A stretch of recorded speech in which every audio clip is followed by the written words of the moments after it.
Hey!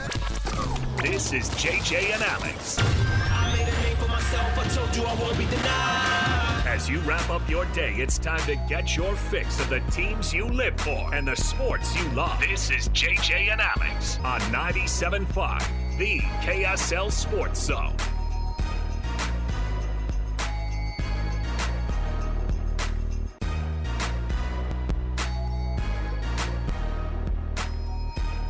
What's going on, everybody? Welcome on in.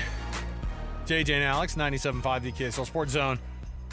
Oh, it's one of those weeks that you don't know what day it is the entire week. That's what happens with me. I know there's a lot of folks out there experiencing the same thing. So don't forget to pick up your kids on a Tuesday if you pick up your kids on Tuesday, all right? Whatever it is. It's Tuesday today, y'all. Sounds like you made that mistake before. What I do is I definitely... Yeah, Tuesday is when you have you like the day off. Appreciate you. But it does screw some things up, and it takes me a minute. I'm not that smart, so it takes me a while. JJ, how's your weekend, dude? Look at these. I think Sweden has the top shelf tier S jerseys always. They got those 3 crowns in the navy blue and the yellow. Their yellow jersey's the classic one. Agree to disagree. Well, I mean, it's better than Latvia's, right? Ooh. Well, yeah. Yeah. That's a mess. It's tough to work with. It's tough to work with the Latvian colors. You know, now, of course, I'm obviously biased towards the USA uniforms, yeah, but Canada's got it going on when it comes to uniforms. Oh, the black. Sharp. They have that black one. Do they use that? I think so. I hope they do. All right. Welcome to the program. Welcome to your Tuesday. We've got lots going on. Napolis, you have a good weekend, dude? Everything all right? Yeah, he's good. I think today's a Jazz Ticket Tuesday. Am I wrong? Okay. So be aware of that all day long. We're going to be doing some tickets to Utah Jazz. The All-Star break was what it was, and it's hard because I dipped in for the first few minutes of the very first game between the World and Team USA, or whoever it was, the Stripes or the Stars, whichever one it was, and I was pleasantly surprised that they were trying. And the effect that they were trying to have on this entire thing was 100% correct. Like, it worked. There were some guys from World. I think there are probably some guys who still weren't trying very hard. But I don't know. That's where we're going to start things off. We'll see what the All-Star weekend brought us and see if JJ was appealed to in any way, shape, or form with that game that has been such a struggle. But, man, let's kick things off here. It's officially the start. Let's get going right now. It's time for the biggest story of the day. This is what made the cut with JJ and Alex on 97.5, the KSL Sports Zone. All right, so here's the deal. The commissioner of the NBA, Adam Silver, he's up against it. You know, this has been he inherited some of this from David Stern, obviously, because the All-Star game, the death of the All-Star game that has felt like it's been dead for quite some time, it's not as dead as the Pro Bowl. They can always hang their hat on that, JJ. That's for sure. There's worse All-Star formats out there than what the NBA has. Yes, so they can at least hang their hat on that. Hey, we aren't the worst All-Star game. So they did the international thing. And a lot of it was based on the fact that they saw the Four Nations tournament last year, and they saw, but you can't bottle up what the intensity of the NHL is and the attitudes that they have, which is they don't go out and go halfway in anything. These hockey players don't. But as you're kind of getting to know how this thing happened, I liked it. I watched that first quarter, and Team USA came back, had a nice little they had to go to overtime in there, and I liked it. It was not enough for me to stay and to keep watching it, but honestly, most of my weekend was ruined by watching highlights of the dunk contest. That's all I could do is watch highlights only. That wasn't great. The most viral clip from your dunk contest is a player hitting his head on the backboard. Probably not a good run. Falling on his butt. Yeah. And one of the dunks, just the guy went down the lane and just put it down with one hand. Jackson Hayes, who's had some incredible in-game dunks, and that's the best he could bring. I don't get the draw anymore of any of this. There's just a lack of creativity. So Mac McClung was better because of his size and his he had an incredible dunking ability, so it brought a little bit of juice to it, but not enough for people to be like, oh, it's back. The dunk contest is back. Yeah, no, it's not. When's the last time? Like Blake Griffin did. Dunking on a Kia? Aaron Gordon versus Zach LaVine was the last great dunk contest era we had, and that was spectacular. And to have two guys that were essentially dunk contest rivals made it even better. Aaron Gordon absolutely got screwed in 2020. I was there for that in person in Chicago. He was incredible. He should have won that dunk contest, and he should have won the other one too. But that's what the NBA needs in a dunk contest. A, you need elite players participating, and B, you need creativity and style and flair to get people to be like, ooh and ah. We've all seen. I mean, how many more things can you do about a dunk? I mean, Blake Griffin had to jump over a car. You know what I mean? Like, there's so many things that have already been done. Like, what's left to do? Right, or you get gimmicky and just sign a guy to a two-way contract for just being able to have him dunk during the game. And the Mac McClung thing, and he felt like he got ripped off. He wasn't able to participate. And I'm going, dude, I mean, is he even still playing professional basketball? Is he still in a G League team? I don't know. Reality is that when I watched it, I saw only the clips because I was like, there's no way. It's not appointment viewing. You're not going to tune in because you have to. Same thing with the All-Star game. I just watched a lot of the highlights and saw the way that it went down, and I was okay with it. It was a good start. It was an improvement for sure, and the format gave it a little bit of life. What people wanted to see was competitiveness, and that was back. Yeah, yes. People were trying, and I was all about it. So, but that's not the worst thing that Adam Silver had to kind of start to think about over the weekend, right? He wishes the All-Star weekend was his only problem. Instead, he knew that he was going to have to sit in front of the media and field questions about all sorts of things, including the tank situation, including the possibility of, I don't know, changing the draft. That's where we've gotten. Getting rid of the draft altogether was thrown out. It's crazy. It's crazy. So here is Adam Silver. I think that for context, you'll be able to hear kind of the whole thing so you understand where he stands. But at the end of it, I don't know if I knew what his attitude really was about it. So here's Adam Silver, commissioner of the NBA, talking about tanking during his press conference. As you know, what media and fans call tanking has been a part of this league's culture here for some time, and you've been asked about it a lot. This week, the Jazz were fined $500,000. Indiana was fined $100,000. Kind of a few related questions to that. Why now, the fines for those teams specifically? And do you feel like tanking is worse this season than it has been in the past? And what are some of the solutions the league is discussing to ensure that when fans go to a game or they watch a game on TV that both teams are competing to win that night? So, Dan, I'll maybe answer it out of order a bit because several questions. You're right. I'll just use the colloquial tanking term. You know, yes, it's been part of this league for a long time. I mean, back in the 1960s, there was a coin flip. You know, at some point, I think it was in the 1980s, we moved to a lottery. That lottery has been changed, I think, roughly 5 times over the years to try to stay ahead of some of the behavior of our teams. The incentives are not necessarily matched here. I think that the tradition in sports where the worst performing team receives the first pick from their partners. When any economist comes and looks at our system, they always point out you have the incentives backwards there. That doesn't necessarily make sense.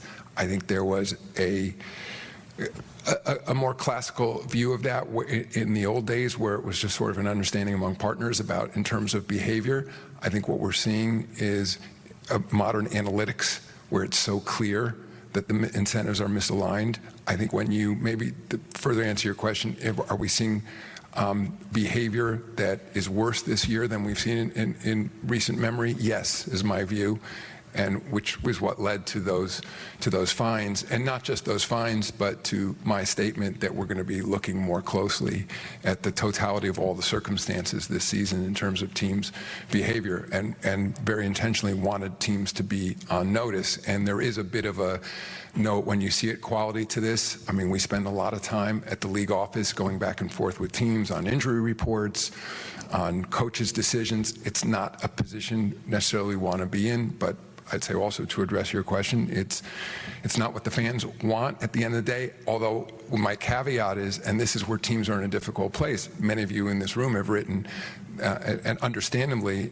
about our teams, that the worst place to be, for example, is to be a middle-of-the-road team, either be great or be bad, because then that will help you with the draft. And so in many cases, you have fans of those teams, maybe it's not what they want to pay for to see poor performance on the floor, but they're actually rooting for their teams in some cases to be bad, to improve their draft chances. So I think we're coming at it I'd say in two ways. One is, again, focusing on the here and now, the behavior we're seeing from our teams, and doing whatever we can to remind them of what their obligation is to the fans and to their partner teams. But number two, as I also said in that statement, the competition committee started earlier this year re-examining the whole approach to how the draft lottery works. And ultimately, any changes will require a vote of the Board of Governors, so it then will need to go in front of the board. But there have been lots of different ideas out there over the years, not just necessarily changing the draft lottery odds yet once again, but looking at whether there's a better system here to try to align incentives. I think the point about this year, when you look at totality of the circumstances, I mean, of course, I'm paying attention to what's happening, and the perception is you have a very deep draft class this year, a perception, who knows whether this will be the reality, that the next 2 years' draft classes aren't as good. There's no doubt that's affecting the behavior of our teams. But at the end of the day, I think there needs to I think all the teams need to step back, the ownership of those teams, and just as a reminder that we're all in this together, that we want to have fair competition, we want to have fair systems, and to keep an eye on the fans, most importantly, and their expectation that we're going to be putting the best product forward. Got all that? Like, I think he was in a corn maze and ended up at the very start again. And it's like, yeah, there are things that we've been looking at. And we looked at stuff, too. We looked at things, we looked at stuff. And then when he throws out the possibility, and this is what I wanted to ask you about. What system, if you get rid of the NBA draft, what system are we talking about? It would just be free agency. So all these college players or European players could just sign with whoever they chose to sign with. And the Utah Jazz and the fill in the blank of a team the Sacramento Kings, who are, I read some article this week, they called them legends, the legends of tank. Like, I was like, that's Tanking not a good veterans. Yeah, they're really good at it. But those places that it might be harder to draw people to, not necessarily San Francisco or that Sacramento's one of those, but it's a franchise that I don't think people would prefer to go to. But what is it? It's teams like Utah, maybe teams like Memphis, maybe teams like Milwaukee after Giannis walks. I don't know.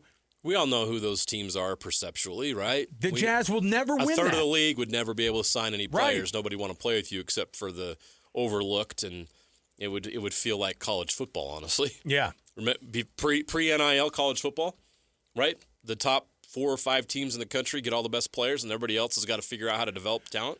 I just don't know. I don't know what I have no idea. I mean, it's similar, obviously, kind of like a soccer academy model, except for the academy is college basketball, but they're not your guys. You're not bringing them up in your academy. You're hoping to sign them when they're done with the academy. It doesn't work. If we go to an EPL model, would that work? Start growing them up early, and they go to the Lakers would just they'd just be able to get whoever they wanted because these young players want to go play for the Lakers. Or they'd want to play with so and so, and it'd be tough. University of Lakers.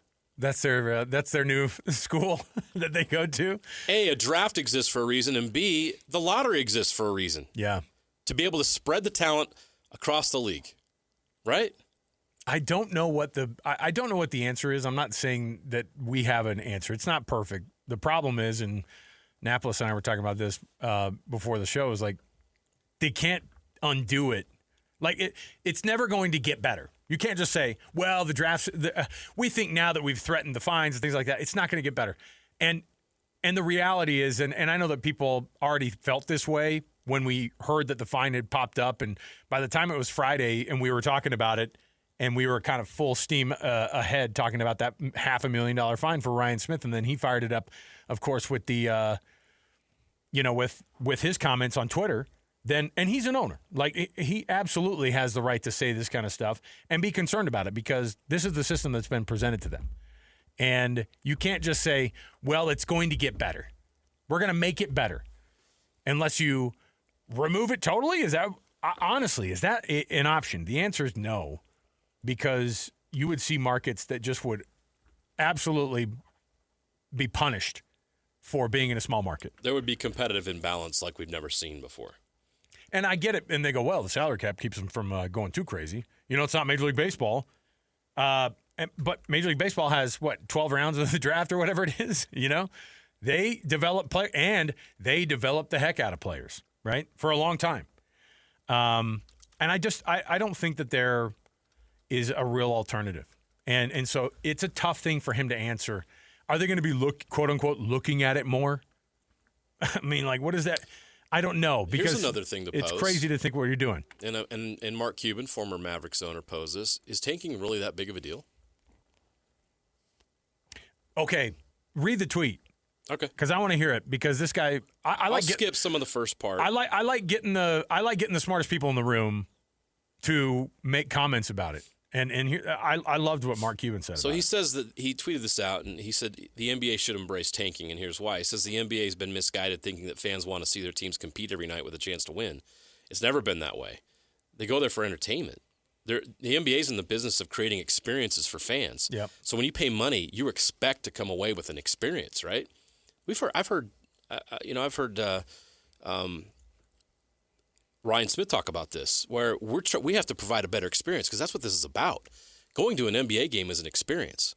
Why is the NFL and college football king in this country? Because every game is an event, because every game matters so much.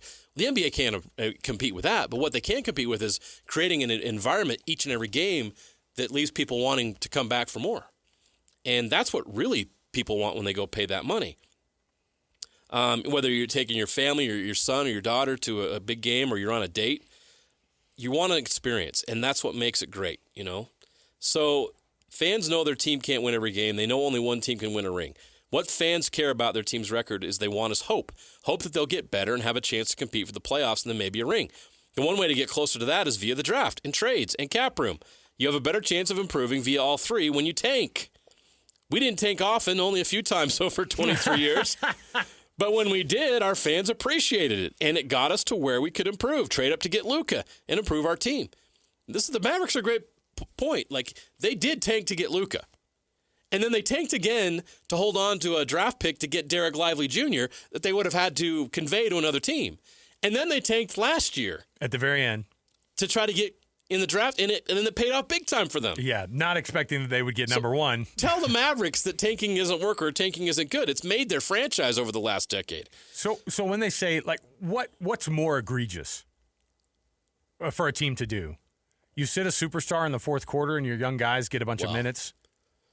What did I tell you last hard. week was the real reason why the commissioner is upset, and he's finding the Jazz specifically. Yeah, the almighty dollar has about swooped in. Gambling. Yeah. And that came out today, and the commissioner didn't want to address that directly, but it came out today that their league's gambling partners, one of the wise guys called up, very upset and put a lot of pressure on the commissioner to do something about the situation specifically with the Jazz, where those players were on the injury report as available and playing, and then they pull them out mid-game. That affects in-game betting and over-unders and things like that with players specifically.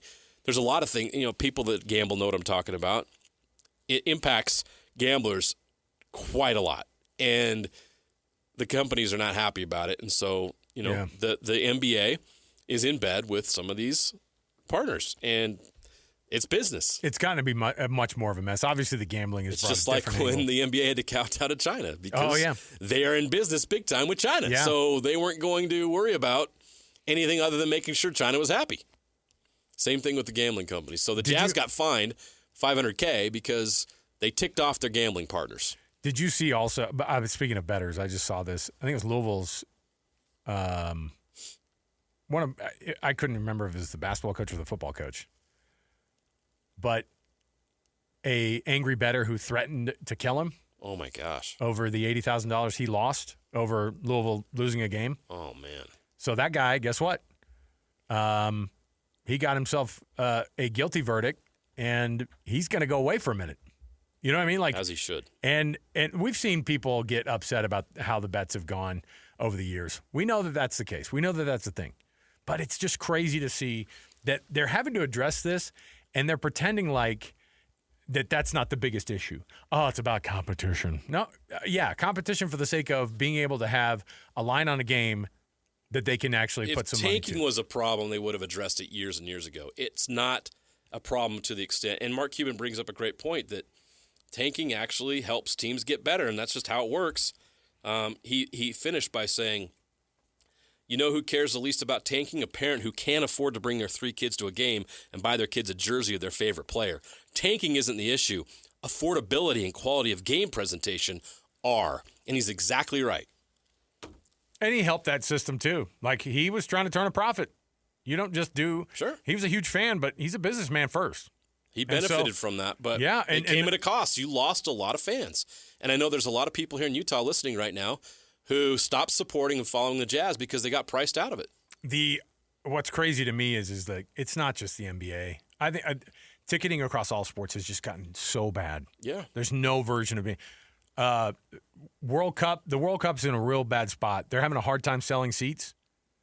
They're going to have some empty stadiums. It's going to be bad. That's wild. The first time they have 48 countries in this thing, and you know the amount of money they're charging, it's not just not available for the normal person, it's astronomically not available for people who are soccer fans, right?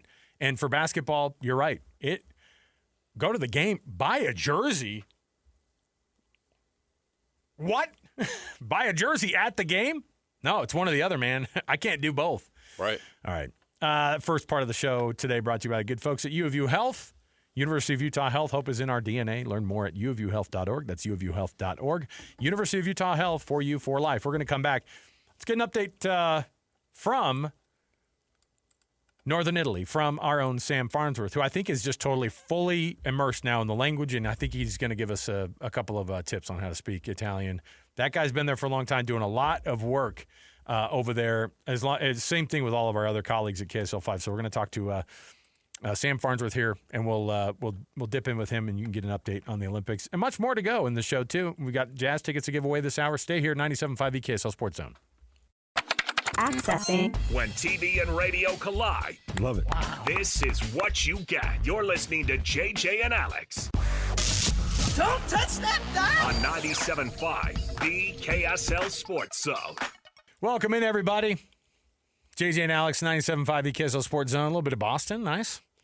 Always nice. I still don't understand curling, so put it on my TV all you want. I have no idea how it goes. And you know what? I don't want to be bothered to look it up.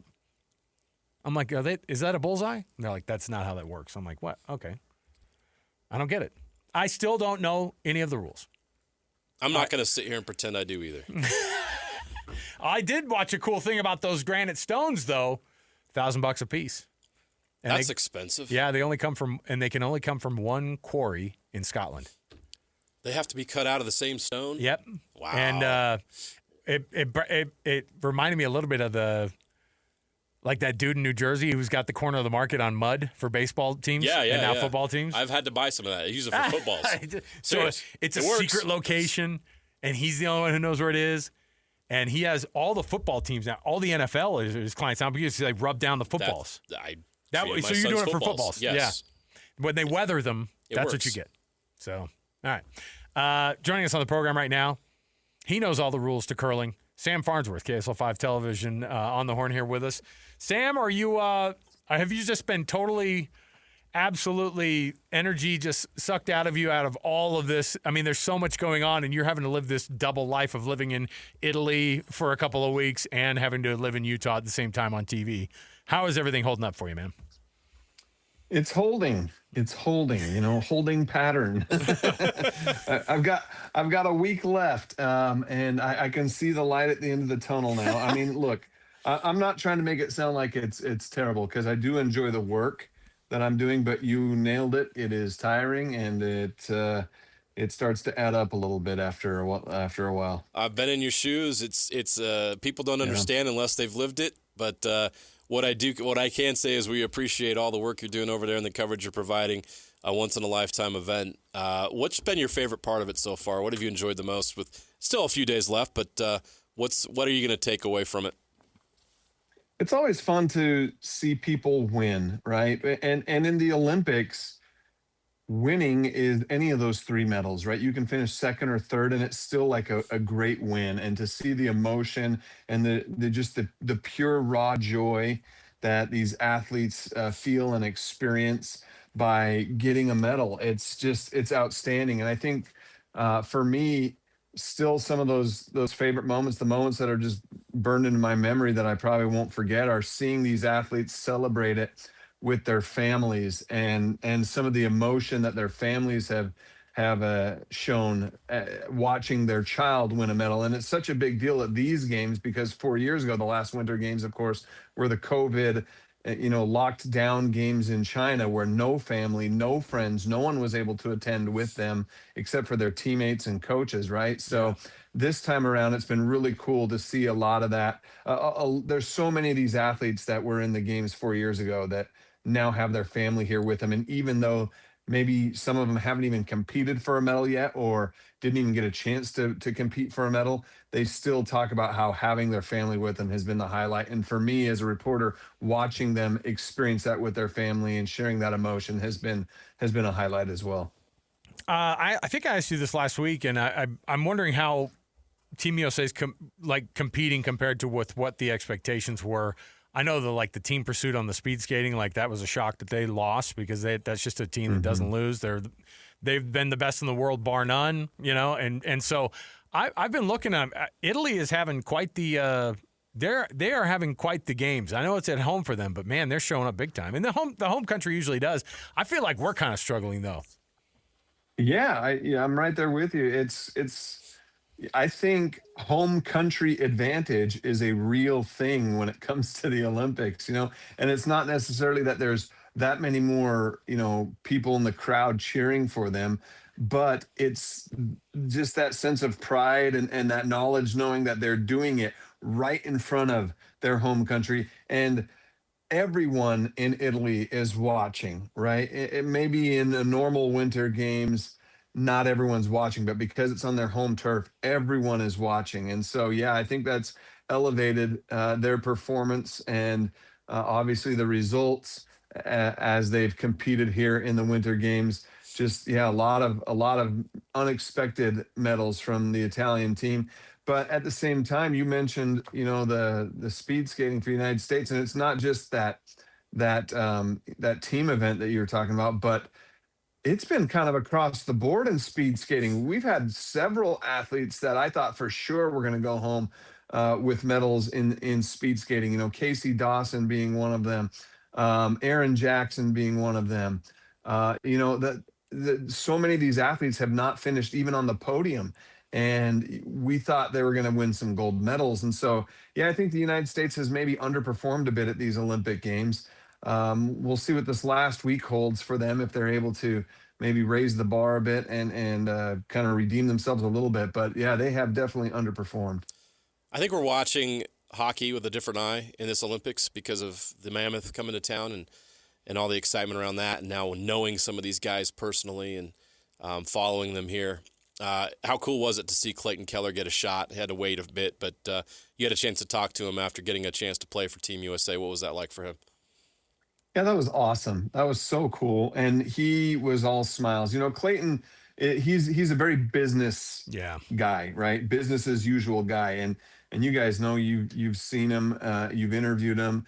And, when you talk to Clayton Keller, sometimes it's hard to read, is he not liking the questions I'm asking, or is he, it's kind of hard to tell sometimes where he's at when you're having an interview with him. So you just have to ask questions and let it kind of go as it is. But after that game against Germany on Sunday, when Clayton played on the ice, when he came around to where I was in the mix zone, and I just said, man, how did it feel? And as I was saying the question, as the question was coming out of my mouth, the smile was on his face, and it was just cool to see, because you could tell how much it meant to him to be able to play in a game at the Olympics as a representative of the United States, and not just play. He played well, right? He only played about 10 minutes over 13 shifts as a part of the third line, but that's kind of what everyone in that category here at these games has been playing, in that 10, 8 to 12 minute range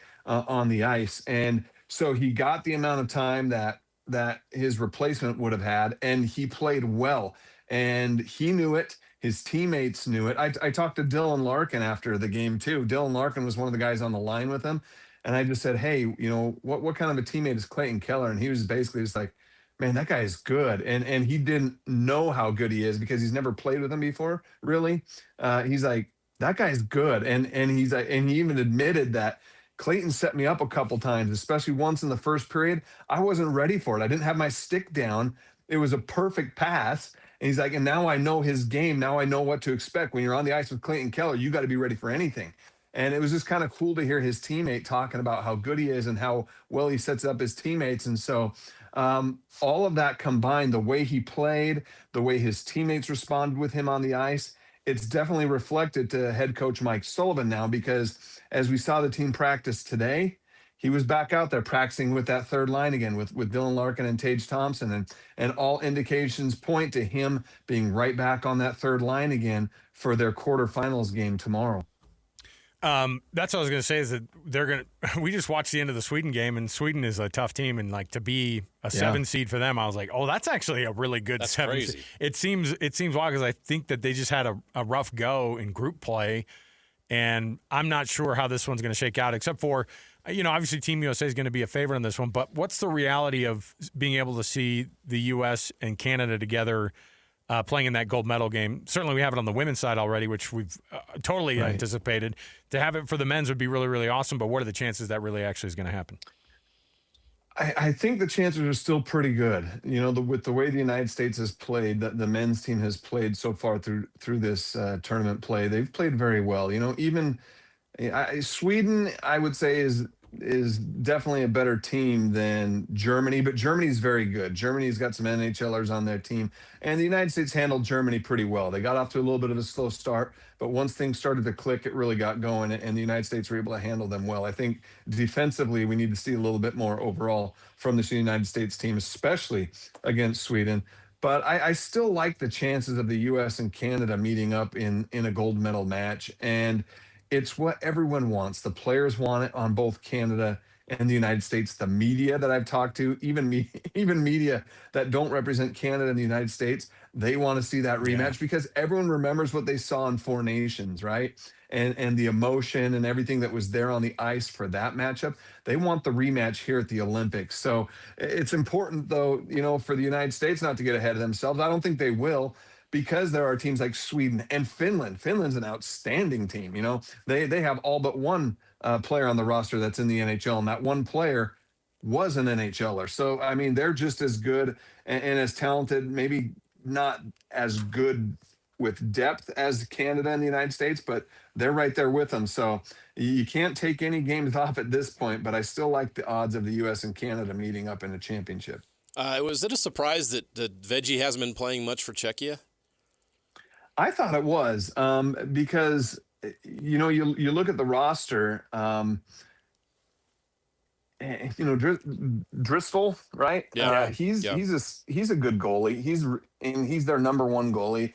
The other guy who I can't remember right now, his name escapes me, but he's kind of bounced around the NHL a little bit, and he's ahead of Veggie on this roster, and it makes me wonder. And because Veggie hasn't been playing, I haven't been able to have a chance to talk to him yet because he's not required to go through the mix zones, right? Yeah. And so, because I'd be curious to know exactly, what he's being told, why he's being held back. I'm wondering, this is just me, this is just my theory. I'm wondering if there's a little bit of him saying, hey, I need a little bit of a break.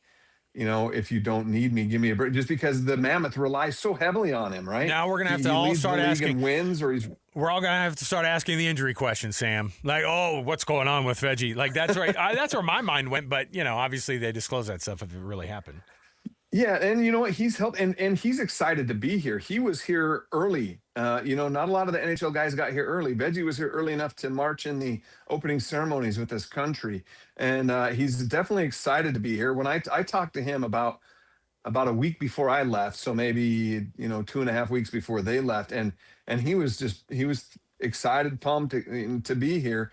But I agree. To me, it's a bit of a surprise and a little bit of a shock and confusion as to why he hasn't played yet, but he hasn't. His team keeps winning, and if they get a medal, he'll still go home with it, whether he plays or not. Sam Farnsworth, KSL 5 Television. You can catch him with all the energy that somebody can muster to get on TV. Sam's got it. He'll say he's a little bit tired. It won't look like it when he's on TV. So we appreciate all your coverage, Sam, and all you've been doing for us, and we'll chat with you again. I think we dip in again on Thursday, so have fun out there. Perfect. And we'll dip in then, man. All right. Thanks, guys. Good to see you. There you go. Thanks, Sam. Yeah, he did see us Yes, he did. on the live stream. Okay. And you can see him too. Go to YouTube. Go to the YouTube. Go to KSL Sports YouTube channel. It's fun. It's a good time. See what we're wearing every day. It's just Is that what your family does when you get home? You can't wait to get home and watch that stream? Well, no, they're doing it right now. Your family's excited Yeah, to yeah. watch No, you. they're all sitting around the TV right They get now. home from school and they can't wait to watch your show. When's Dad gonna say something stupid? All the time. There you go. All right, we'll take a break. We'll come back. Hey, you know what though? Let's fire up that sounder, man. Now let's get it going. We got a Jazz Ticket Tuesday, and we're gonna get some tickets to you out there. We're gonna reward you for hanging out with us. So let's go ahead and do it with a Jazz Ticket Tuesday. It's Jazz Ticket Tuesday, and your chance to win tickets is right now. Call this number now. Call this number now. Be caller number 12 at 801-575-ZONE. 801-575-ZONE. And you'll be on your way to Delta Center to see the Utah Jazz. He fires the three. He hits. Oh, don't do me like that. This is 97.5, the KSL Sports Zone. All right, you heard the man. Call number 12, 801-575-ZONE. That's 801-575-ZONE. Get a pair of tickets to see the Jazz and the Pelicans coming up next week at the Delta Center. So, all right, we'll take a break. We'll come back. More to go. We're going to sneak in. We're going to sneak in some a lot of different things here because we have a lot of people who, I want to kind of do a sucks to be you because I feel like there is, we didn't get the full weekend experience. JJ, you know what I mean? There was a lot of people it sucked to be this weekend. Yeah. All right, we'll do that. We'll come back. More to go. 97.5 KSL Sports Zone. Your home for the best coverage of the Jazz, Utes, and Cougars is right here on the Zone. This is JJ and Alex on 97.5, the KSL Sports Zone. All right, everybody, welcome back. JJ and Alex, 97.5 KSL Sports Zone. I got my signals crossed here. We're not telling you all the people that it sucks to be yet. We're going to go in a more positive direction. Until next hour, we're going to make you wait. We're going to go full negative next hour. But right now, the positives and the people who won the weekend here for us on a weekend warriors. It was a long weekend, and there was a lot going on. So I'll throw one out there. How about Iowa State getting a win against number 2 Arizona? Iowa State looks like it might be. Houston? Sorry. That was a battle. It was a great game.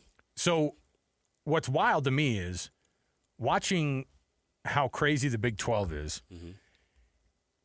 And if you're a BYU fan, certainly if you're a Utah fan, there's a lot more work to be done than you think, right? I mean, BYU got the worst news ever, obviously, over the weekend. And not having Richie Saunders, and we're going to talk to Jonathan Tavernari coming up here in a minute. JT's going to – what has he been saying? Every week, it's like, if one of those guys isn't on, and it's not just that he's not on, his career is over at BYU. Yep. It's crazy to think, and it's an awful way to do it. Devastating news. And so that's a bummer, but man, Iowa State's really dang good. Yeah, they are. And Iowa State, Houston, Arizona, and I'll throw Texas Tech in there. All 4 of those teams could win a national championship. Yeah. And it's pretty bonkers. You've got one from the All-Star game. Who was your guy? Of course, Arizona. Anthony Edwards. And Edwards took advantage of the opportunity, and he was the star of stars. And I'm a big fan of his game. You can have your opinions about him personally, whatever. But there's a lot of Jordan to his game, and I love watching him compete and play. His explosiveness, his ability to get shots. And of all the stars, he stood out and won the All-Star Game MVP. So, Ann Edwards for me, the star of stars this weekend was outstanding. He was the real dunk contest winner. For sure. Anytime he elevates, I'm like, there's some guys that are at a different level, and he is. Speaking of being literally on a different level, Victor Wembanyama may have single-handedly changed the attitudes of everybody who came out on the court. He was fired up, comes out for the world. He scored their first 10 points or something, or first 7 points. He was playing hard and competing, and I think it rubbed off on everybody else. I think it was a little bit of an awakening among the All-Stars. We're going to go here. You can't. You're not. We're going to really play here. All right. Did you just block my shot? This is an All-Star game. Yeah. Hold on. I like it. Redo. I call it redo. Foul. Give it back. All right.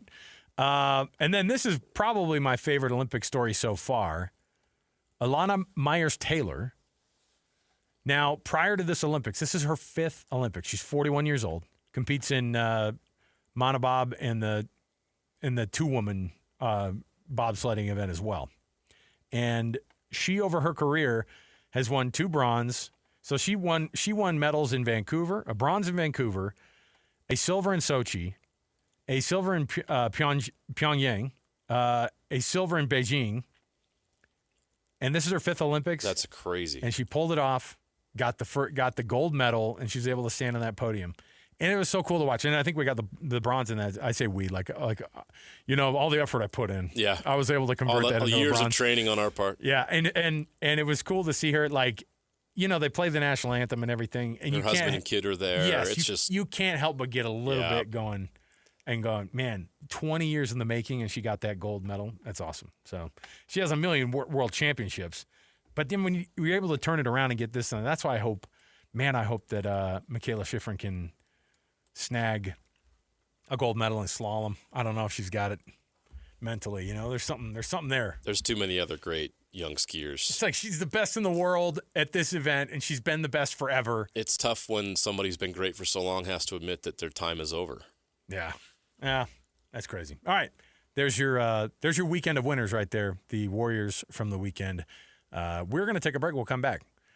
Oh, it's a Win Ticket Wednesday coming up tomorrow. Want to remind you, if you're listening all day tomorrow, you'll be able to get yourself some tickets and tune in all day long to be able to win these tickets to Post Malone, Jelly Roll, Carter Faith, all at Rice-Eccles Stadium coming July 28th. That is a massive ticket for you right there. So listen all day tomorrow or go to livenation.com. Is that a Jelly Roll joke? Oh, how dare you. We don't attack our own. JJ, I don't attack my own. I will never call out a guy. I think you just did. For being a little hefty. Listen, it was a. He's lost a lot of weight too. He has. It was a pun that I was not intending. So Jelly Roll. Don't you love when your mom would be like, who's Jelly Roll? You're like, Mom, you ruined it. I can't listen to him anymore. Oh, I really like Post. Do you call him Posty? I heard somebody say that. Oh man, that's cringe. It listening does. to you even do that. I know, voice. but all of us have parents who've tried to say that kind of stuff. Well, now we're those parents. I know. I do it to my kids. I'm all, hey, fam. They get in the car. They're like, I'm out. Hey, fam.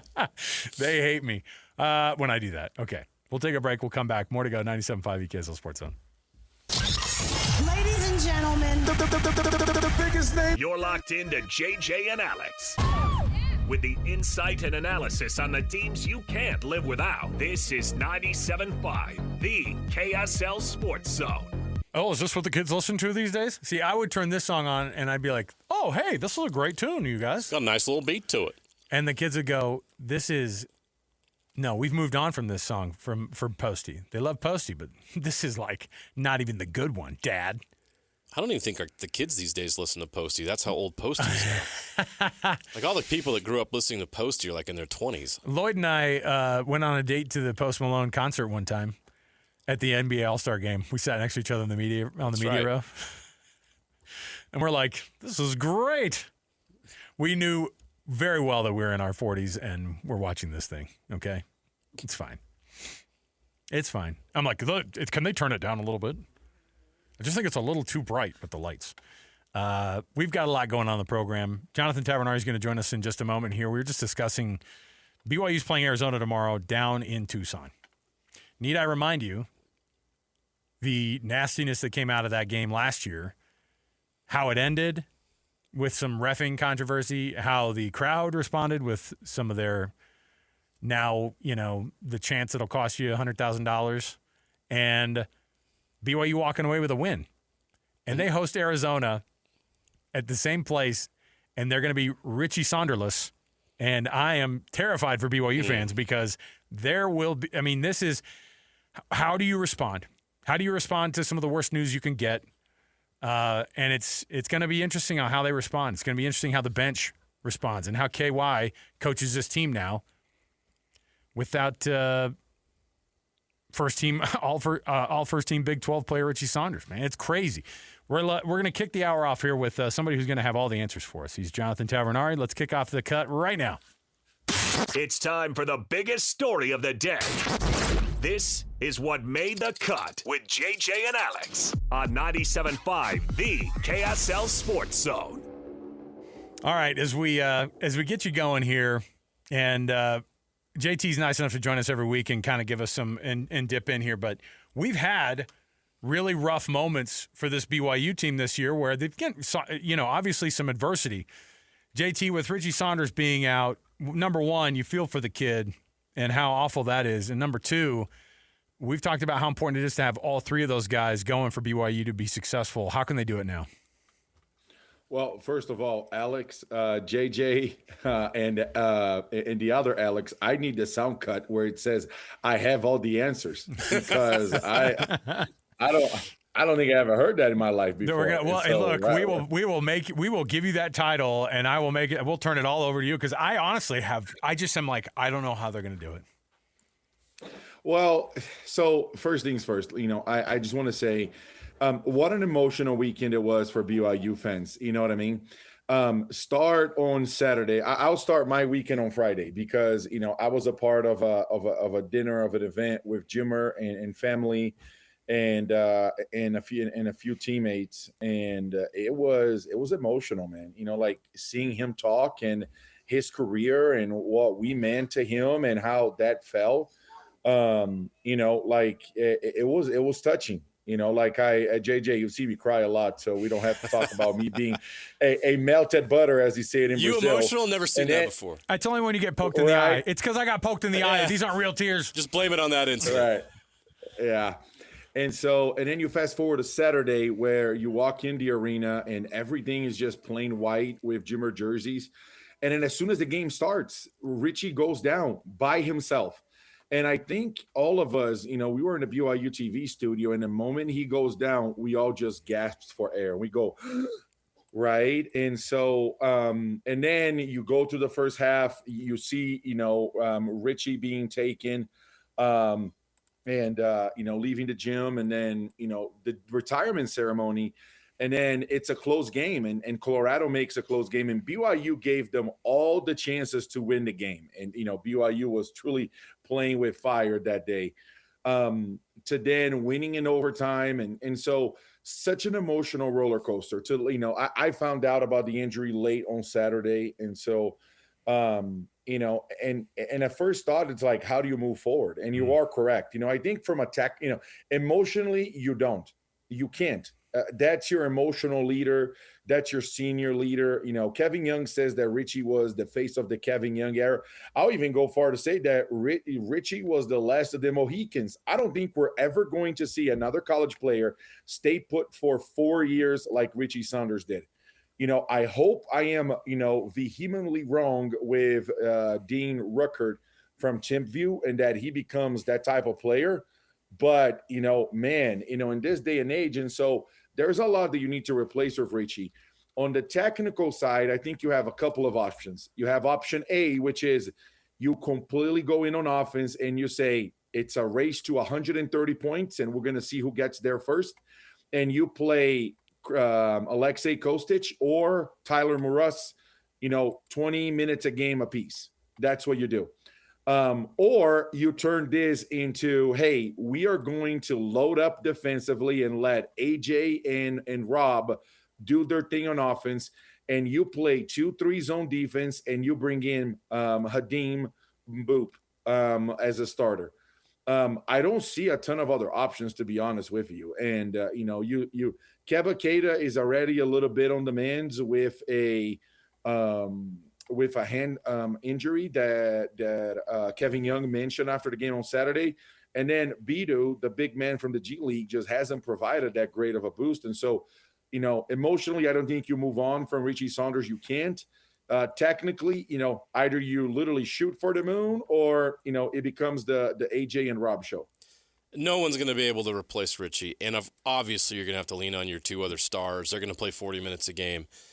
Have you seen enough from anybody on that roster to think, man, with the opportunity, with more minutes, can they give us something, anything that we have been missing this season? Did you see enough in that Colorado game with Richie out to think that there's somebody that could come in and make some big shots, just give you like 10 points a game? Sadly, JJ, we have not. And I think that as you look at that, I wouldn't say even Kennard Davis can be fully reliable at this point. And I don't think that's a knock on Kennard. He is the player that he is. But, aside from the one game that I said that he was going to be 5 for 8, and then he ended up being 5 for 8, we just haven't seen a ton from him, right? And what this team is missing desperately is a player like me, a player like Tavernari, where it's a player that will not be a liability on defense, will be able to be a catch and shoot, spread the floor guy, and be able to help for 25, 30 minutes a game. It's what Mag did last year to perfection. It's what, Tavernari did for perfection. I mean, Richie Saunders had been their most consistent three-point shooter. And I mean, I want to emphasize, like, Robert Wright is not a three-point shooter. He is shooting, in the high 40s right now, which is great. But he's a creator. He's shooting off the dribble. You're talking about pure catch and shoot guys. BYU doesn't have that. Tyler Morris, has been, and Alexei Kostic has been shooting borderline 30% from three. Yeah. I mean, not even you can't even get in the Hall of Fame with baseball with those numbers. And you know what I mean? Like and so to be fair, I just haven't seen consistency by one player. I haven't seen consistency from three players. And so I think it would be the situation where every game they are going to be hoping that someone else other than AJ and Rob step up and don't get it twisted. AJ and Rob cannot have bad games from now until they finish their season. Wow. Quite a week to have to do this too, going to Tucson and going into that environment where they won last year and all the emotions that went with that and all the controversy that went with that game. And then on top of it, they have maybe the hottest team in the entire conference, Iowa State, who got the win over Houston over the weekend. I mean, this is a brutal week for the Cougs to have this happen. Well, I mean, let's talk about they faced the number 4 team in the country on Wednesday and then the number 6 team in the country on Saturday. Talk about having a relaxing week after your senior leader just go down, And so it's one of those things that I will say this. I don't think that this is a make or break week for BYU. I think that was, I fully think that their season had reached a peak in terms of this is going to be a make or break situation for BYU at the Kansas game. Now, with the Richie situation, I personally feel that you almost get a reset, and that situation becomes the Iowa State game on Saturday. I don't think a win over Texas Tech, with Texas Tech being ranked in the top 15, I don't think that's enough. I think BYU needs a top 10 win to be able to keep hopefully fighting for a top 5 seed. I think if BYU, they have 6 games left. I think if they win, they lose to Arizona on the road, and then they win against Iowa State, and then they win at home. I don't remember who they had. UCF. And then they UCF at home, and then they go and win one of either Cincinnati or West Virginia, and then you just play all of your cards for the Texas Tech game. I think if they win if they go 4-2, they still have a fighting chance to be a 4, maybe a 5 seed. Anything else other than that, I think they're going to be a 6, 7, maybe an 8 seed, and and then the question becomes, guys. Do you have buyer's remorse from all of the NIL donations? Do you start planning for next year with a lower budget? I think these are serious questions that in today's age of collegiate sports, you start asking yourselves, obviously you have all the right answers. I mean, 5 rotation guys for BYU have been out with injuries. I mean, you're not talking about just 1 or 2 guys. You're talking about the backup point guard.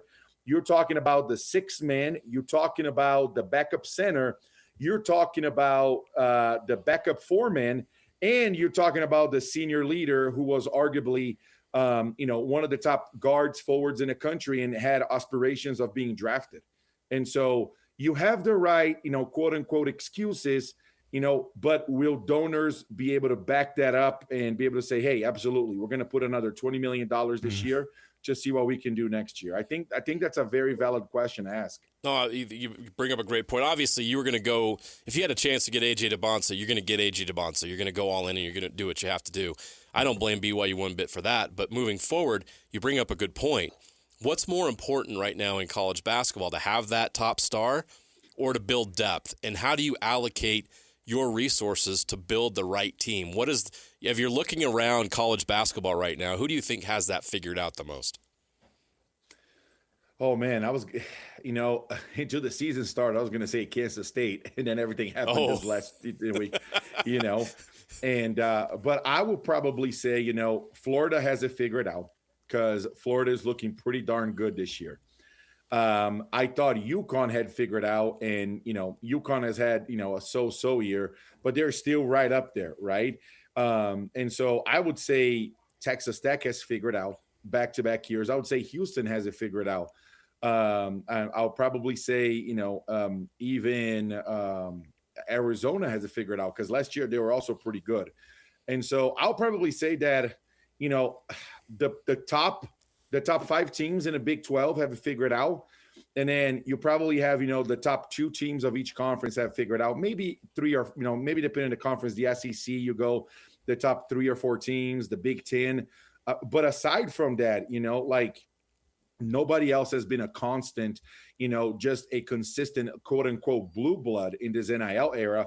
BYU had been, if we want to, just be able to draw a line and say, hey, in this NIL era, BYU is a blue blood, and I say that in terms of who has had success since, paying players became a thing. I would put BYU up there. It's a sad thing because, the ROI on the big investment by the donors won't be seen this year unless AJ and Rob, truly become, Frodo and Samwise, Batman and Robin, Batman and Superman. You name the two, the duo, the Kobe and Shaq, the Scotty and Michael, that you want to do it. Because the only way that BYU is going to go somewhere is if those two have, otherworldly performances night in and night out. So as you see this thing coming down to it, and BYU's obviously they take a hit like that. What does missing somebody like that in the NCAA tournament mean usually, JT? Because I know it sounds like a dumb question, I think, but also, I mean, that's just a different level, and it's also one of those places that they didn't just lean on Richie last year; they needed him for every game.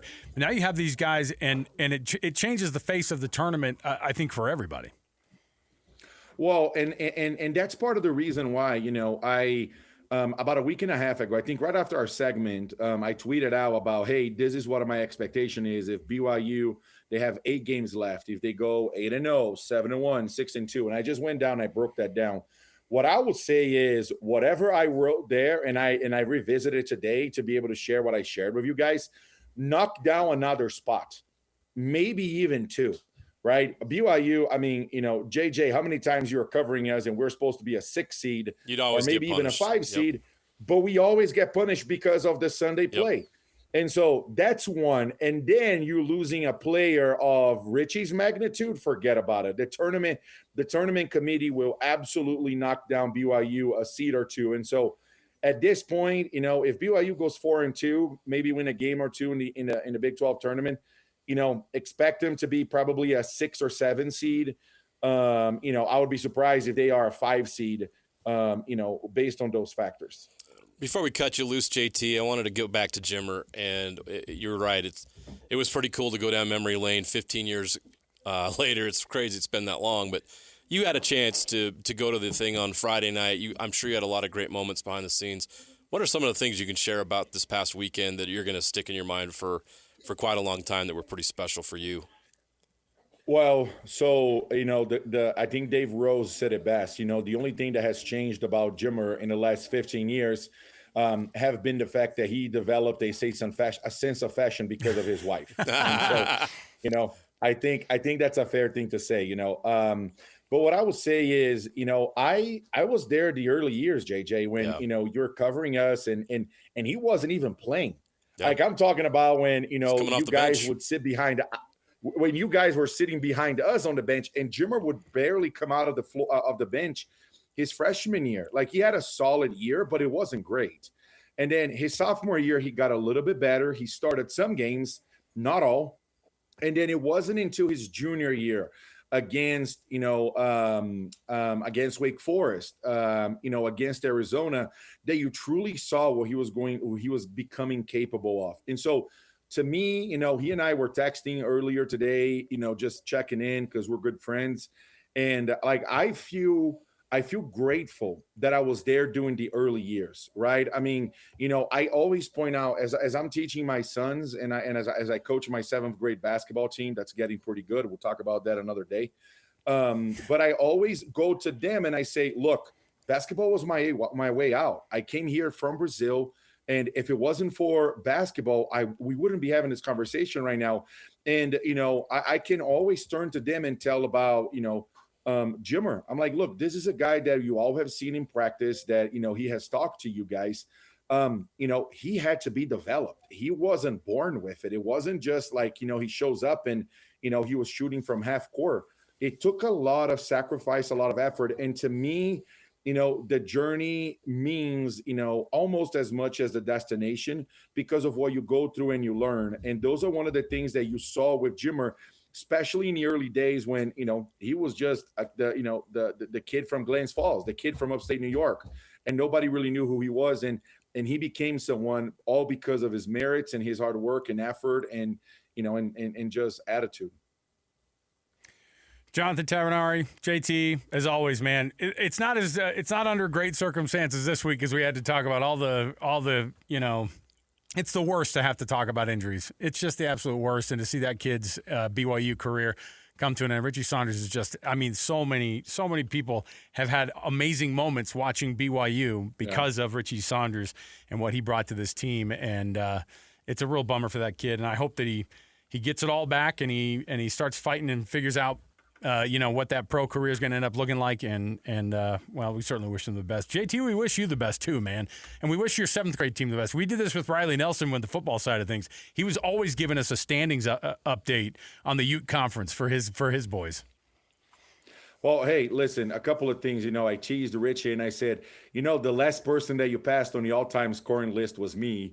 And you passed me by just a few points. I'm like, that really had to happen after you passed me, huh? And so, but the one thing that, I shared a message with him because I admire him and I look up to him and I think he's amazing.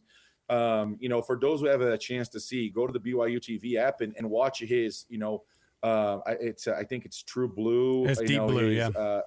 The Deep Blue, the one from Richie is special, But I will say this: I coach the number 1 7th grade basketball team in the country in the Adidas circuit, and I'm actually looking at my son as I speak now. He's pretty good. He has offers to go overseas.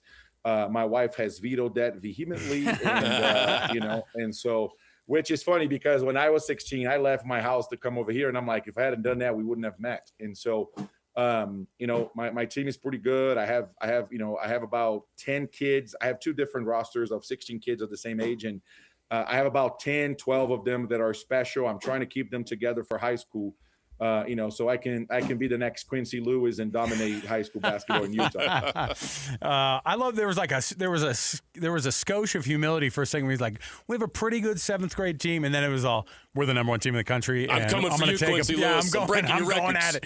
I love it. It's the most JT thing that's ever happened on the program. Jonathan Tavernari, BYU great. Thanks for hanging out with JT as usual, man. As JJ knows, I'm a very down-to-earth, level-headed, emotional guy. So, absolutely. Thanks for having me, guys. Thanks, JT. JT. There you go. Yeah. It's so tough for the whole Richie thing. There's just a pall over BYU hoops right now. It would be an amazing story if they're able to overcome this and go on a March run. it's just hard. The facts are what they are. Yeah. You cannot replace Richie Saunders. And it's also the timing in the season where this is happening. And JT's sitting here looking for answers. They're not on the bench. They're not on that roster right now, and it's hard. And you're going to have to ask your 2 stars to go 40 minutes a night. It's all on their shoulders. One of them's a freshman. I don't care how good AJ is. He's a freshman. You're asking a freshman to go out there and carry this through that schedule. It's a lot to ask, and it's a lot to take on. And they're going to get punished. They're not only going to get punished with the seed line because of Sunday play, they're going to get punished because Richie's out. Yeah.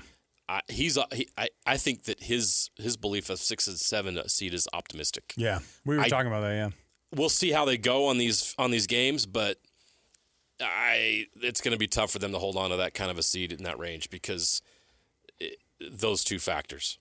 Well, you got an easy week this week. Arizona at Arizona, and then you welcome the Cyclones in the Marriott Center. Big 12 life. Oh, my goodness. # blessed. Hey, University of Utah Health brings you this portion of the program at U of U Health.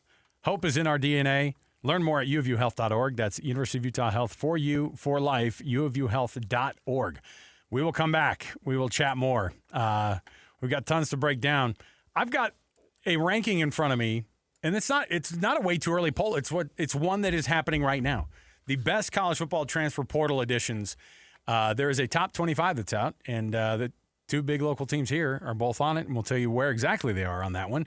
Stay here, 97.5 KSL Sports Zone. Accessing. When TV and radio collide. Love it. Wow. This is what you get. You're listening to JJ and Alex. Don't touch that dial. On 97.5, the KSL Sports Zone. Always on the positive side of things, Kurt Cobain, right? Oh, yeah. Uplifting. I do love some Nirvana, man. It just it feels like... Takes me back to feels being 7th or 8th grade, yeah. For sure. It's awesome. Welcome back to the program. JJ and Alex, 97.5 KSL Sports Zone. Hey, let's fire it up, Annapolis. I feel like we should give some stuff out. It is a Jazz Ticket Tuesday, so let's do it. It's Jazz Ticket Tuesday, and your chance to win tickets is right now. Call this number now. Call this number now. Be caller number 12 at 801-575-ZONE. 801-575-ZONE. And you'll be on your way to Delta Center to see the Utah Jazz. He fires the 3. He hits. Oh, don't do me like that. This is 97.5, the KSL Sports Zone. All right. All you have to do is call the number. Caller number 12 gets a pair of tickets to see the Jazz versus the Pelicans next week here at Delta Center. 801-575-ZONE. That's 801-575-ZONE. 801-575-9663. Get those tickets right now. We've got another pair to do again next hour. So there you go. The best college football transfer portal edition for the top 25 teams. Now, the ending of the year,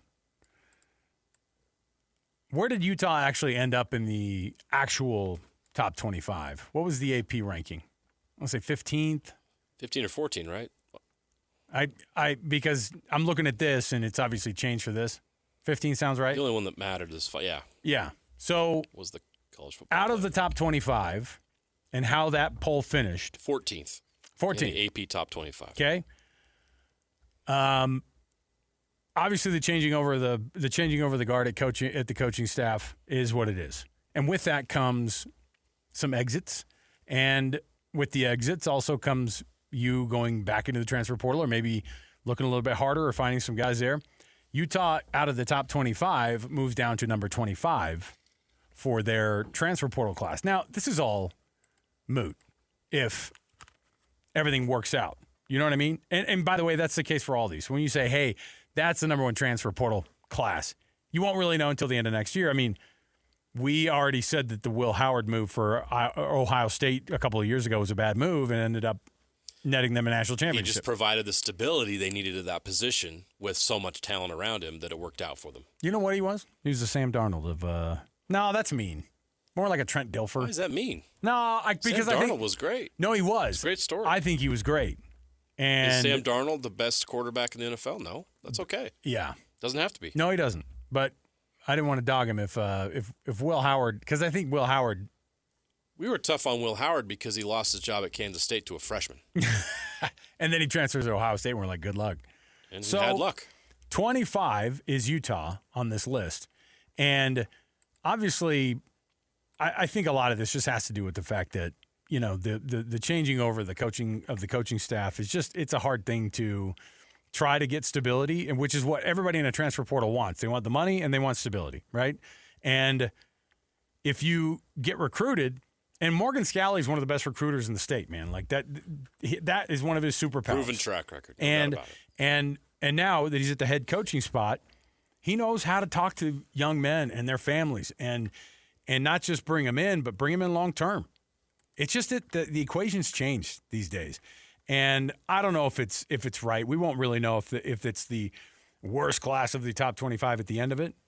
But you know, I think that there were bigger names that left, obviously, that came in. That's all it's talking about. More than they got back. Let's be honest. You lose John Henry Daly, you lose Smith Snowden, even J.J. Buchanan had a great freshman season and had a lot of promise and a lot of hype moving forward, and he's not going to see that out of Utah. He's not going to see that out of Michigan. Those are big losses.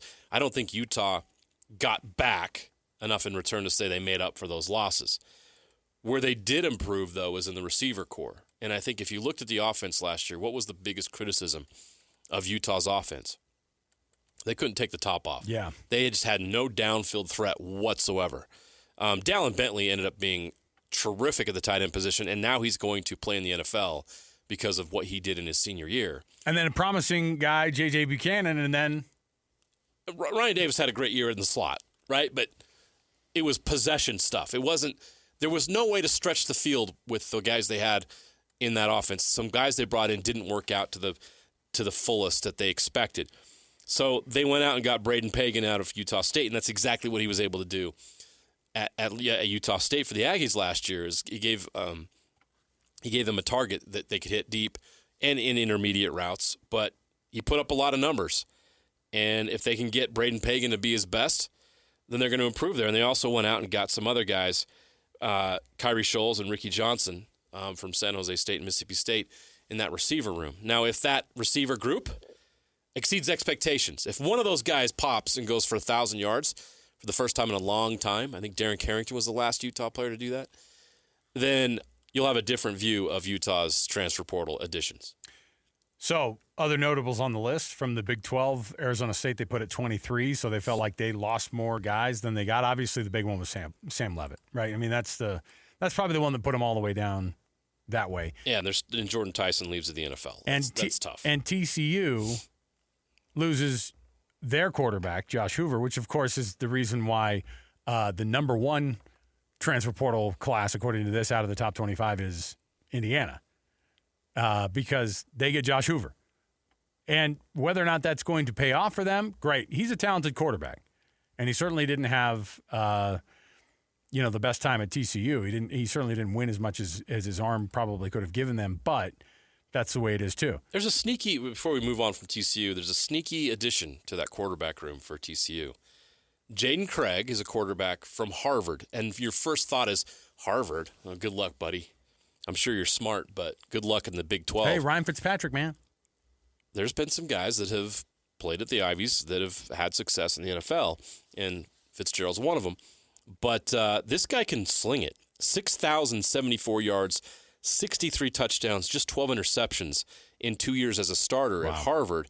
He's actually projected to be a day 3 pick in the NFL draft.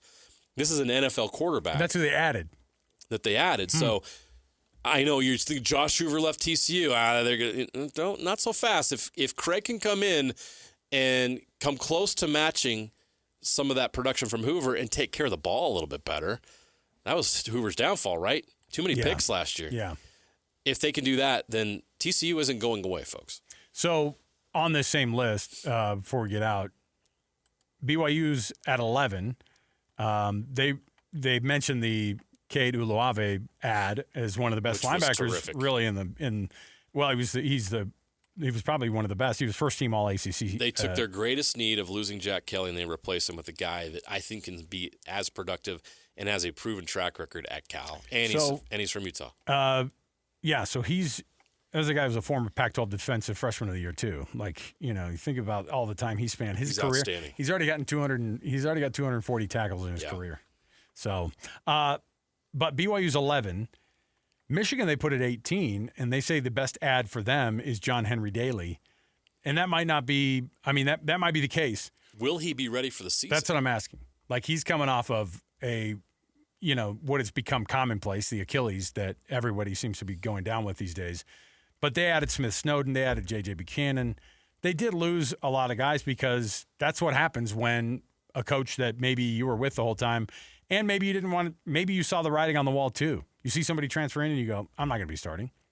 But Celeste Moa, of course, unless he changes his mind. Is there still time? Is he enrolled at Michigan? Doesn't matter. Doesn't matter. Who's offering a bag? Let's see. Ask Mark Harlan. All right. We will take a break. We'll come back. We've got more around the corner. And we've got now we're going to get to the people who it sucks to be this weekend. Is that okay?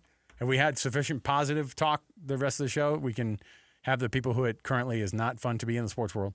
Stay here, 97.5 the KSL Sports Zone. Basking in the sports misfortune of others to help make you feel just a little bit better about yourself. As JJ and Alex present, Yes, we got beat. We got beat badly. It Sucks to Be You. Welcome back, everybody. Yes, you know what that rocking out music is. It means it's our time to go over the people who it currently sucks to be in the world of sports. JJ, it's the Descendants. It's a comprehensive list, and they use the word sucks quite a bit in this song, and so that's why we picked it, right? Hey, some days it does suck. I mean, it sucks to be BYU basketball. Oh, my now, goodness. right? Yeah. Oh, BYU athletic department in general is struggling Been right a tough weekend. Yep. So that goes without saying. The current people who it sucks to be also in the world of sports. I mean, the dunk contest, it sucks to be the dunk contest. It is not important anymore. It's not just not important anymore. It was such a weak showing. The thing is that the highlight reels were not the dunks. They were the missed dunks. They're the people who aren't there. And does the league need to scrap it? I don't see the benefit of it. It's not that exciting anymore. I don't know. It's because every dunk has already been done or whatever. I don't know. I'm not sure how to remedy that. You can't. There's no international versus U.S. that you could do on this that would fix it. But it was an absolute. I just went back to look at the highlights and I was like, gosh, this is who we got doing this. And I love how they were like, LeBron James didn't even go to it. I'm like, who cares? Why does LeBron have to go to it? I don't know. Stephen A. felt like it was necessary. I wouldn't want to go to it. Why would LeBron? And look, gone are the days of Michael Jordan and Dominique Wilkins, running the show on that thing. And it was just different. Now there's no version. There are people who dunk better for their YouTube channel than the guys in the NBA do. Oh, 100%. And that's where we're at. And so maybe that's just what they admit. They go, hey, let's make it the Joes versus the Schmoes. You know what I mean? Or the dudes, the Joe Schmoes versus the pros. Let's have that go on. Bring in the professional dunkers, see how they do against the NBA guys. And the NBA guys will feel a little bit of pressure to maybe put it together. I don't know. I'm trying to come up with solutions. I was just saying it was not something that I wanted to watch. It was kind of a bummer. So, JJ, anybody that you have on the list of somebody who it currently sucks to be? I mentioned BYU. That's obvious. That's the big one. How about the Canadian curling team? Oh, man. Oof. Busted. Hey, tape don't lie. And he felt like, so if anybody wasn't watching, is he the skip on that team, by the way? I think he is. So yeah. Canada Look at you. Sound like you know what you're talking about. Is he the skip or is he second or third? Or is he the second or the third? I watched so much curling this weekend. I still don't understand it, like I said. But anyway, I'm looking at this and I'm going, okay. Apparently they're the Super Pac. Canada and is it Sweden who they were going? Yes, who went Sweden. back and forth? So the Swedish team goes, yeah, dude. Anyway, it's basically a Seinfeld episode. You double dip the chip. You dipped the chip. You took a bite. You dipped it back into the bowl. That's the double dip. This guy basically did the curling version of it. You can't be touching the stone after it reaches the hog line. Yep, that's what they call the green line on there. Okay. You're also not allowed to touch it after you let go, right? And if you let go, yeah, you can't be. Oh, let me beep. And he's going tappy tap tap. Give it a little tap. And it's on film. The guy's like, I'll show you the tape afterward. And the Canadian guy responds with the, blankety blank F word at the Swedish team on television, and that wasn't a good look for the sport. Although I think they need a little bit more of that. I think it was a great look for the sport. They need a little bit more of that. We're talking about it on the radio, man. There's some drunk guys in Wisconsin who play this at the bar on the weekends, and they're saying the same thing to each other. Curling's having a moment because some guy in Canada decided to cheat for the win, and he F-bombed a bunch of guys, and it got caught on TV. And by the way, sounds good to me. He didn't really respond to the cheating. All he did was go, I could have responded better. I feel bad for the young fans of the curling sport. gosh. He didn't address the fact. And by the way, the curling people were like, we don't go back and rewatch and then decide that they cheated and disqualify or anything. They don't have a post competition slow-mo. You know what I mean? Outside of embarrassing the entire country of Canada, he got away with it. He did get away with it. And but yeah, he's gonna have to. He's the Patrick Reed of curling, man. Oh yeah, you're the champion. You feel good about it? Because I think you grounded your club, brother. Nobody likes you, man. Nobody likes you. Oh. I believe that jacket belongs to Mr. Gilmore. By the way, I can't figure out who it sucks to be more, either Sac State or the MAC, because I think Sac State going to the MAC, that might be a lateral move, fellas. Oh, lateral? You think Mick Cronin at UCLA is going to be frustrated with the travel schedule? Wait till whoever Sac State's coach is has to deal with that. I think that they had a ton of people come out who are alum, and they're like, we do not know what we're doing. Please do not do this. What, 90% or almost 100% of that league is in the Eastern time zone? Yeah. Yeah. Well. What in the world is Sac State doing playing in the MAC? Yeah. Good luck, everybody. Can't wait for that Sac State-Ball State game. I think that's going to be a rivalry there. First of all, a natural rivalry. Seems like a good pairing. First of all, you freaking grow up and stop all the puns. I hate you right now. What are you talking about? I can't look over at you. Okay. Disagree? It's like I don't even know you right now. I have to What's your take I on have to look straight at the TV. You don't have a Ball State Sac State I have to take? look straight at the TV. Otherwise, I can't get through it. All right. Of course, every week we honor the awesome youth sports volunteers in your area with the we call it the Beehive Meals Hero of the Week now. Beehive Meals, of course, sponsors this great program. You're going to get $250 to Beehive Meals if you win this one. The way that you win is, and it's the people listening right now who nominate you. That's the person we want to hear from. Get those nominations in. Somebody who does an awesome job in the youth sports in your area. All you have to do is go to kslsports.com/contests and then nominate that person. And it could be in anything. They could be a coach. They could be an assistant coach. They could be a team mom. They could be a volunteer of so many different things. We have so many parents who do so many great things in youth sports to help out. Nominate them right now, kslsports.com/contest. It's the Beehive Meals Hero of the Week. We'll take a break. We'll come back. 97.5, the KSL Sports Zone. Ladies and gentlemen, the biggest name. You're locked into JJ and Alex. With the insight and analysis on the teams you can't live without. This is 97.5, the KSL Sports Zone. I love me some Freebird, JJ. I always loved this song growing up. It went to another level when I was in college, avoiding assignments and playing Guitar Hero. Right? This sounds like, to me, we all had fun playing this song. I can picture myself in my Provo apartment. This in More Than a Feeling, Boston. Yeah, and it's like, I'll get to that paper in a minute. and my roommates and I clickety-clacking on that little fake guitar. Raise up your goblets of rock. I know how to shred, I think, okay? Yeah. When you watch those guys, if you ever watch, not that I've ever gone on YouTube and searched it up myself. Of course not.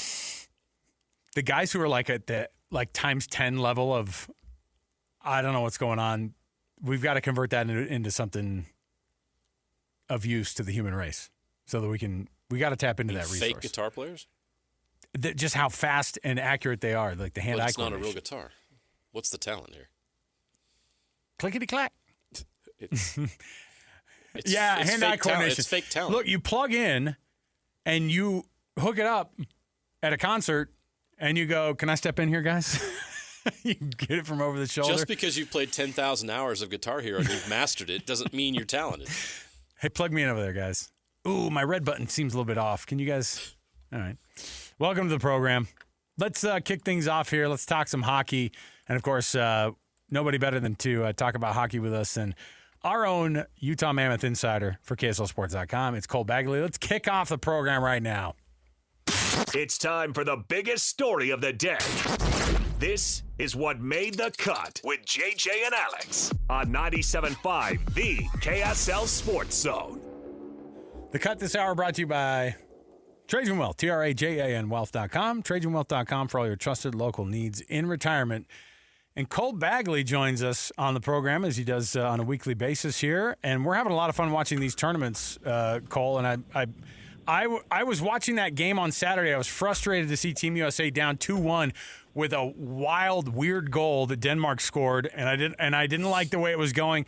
Suddenly they poured on in the second period, and they put them away with a 6-3 win. But that felt a little dicey to me. Yeah, I mean, I think the thing for the United States right now is, through those first two games, it felt like they were still kind of figuring each other out.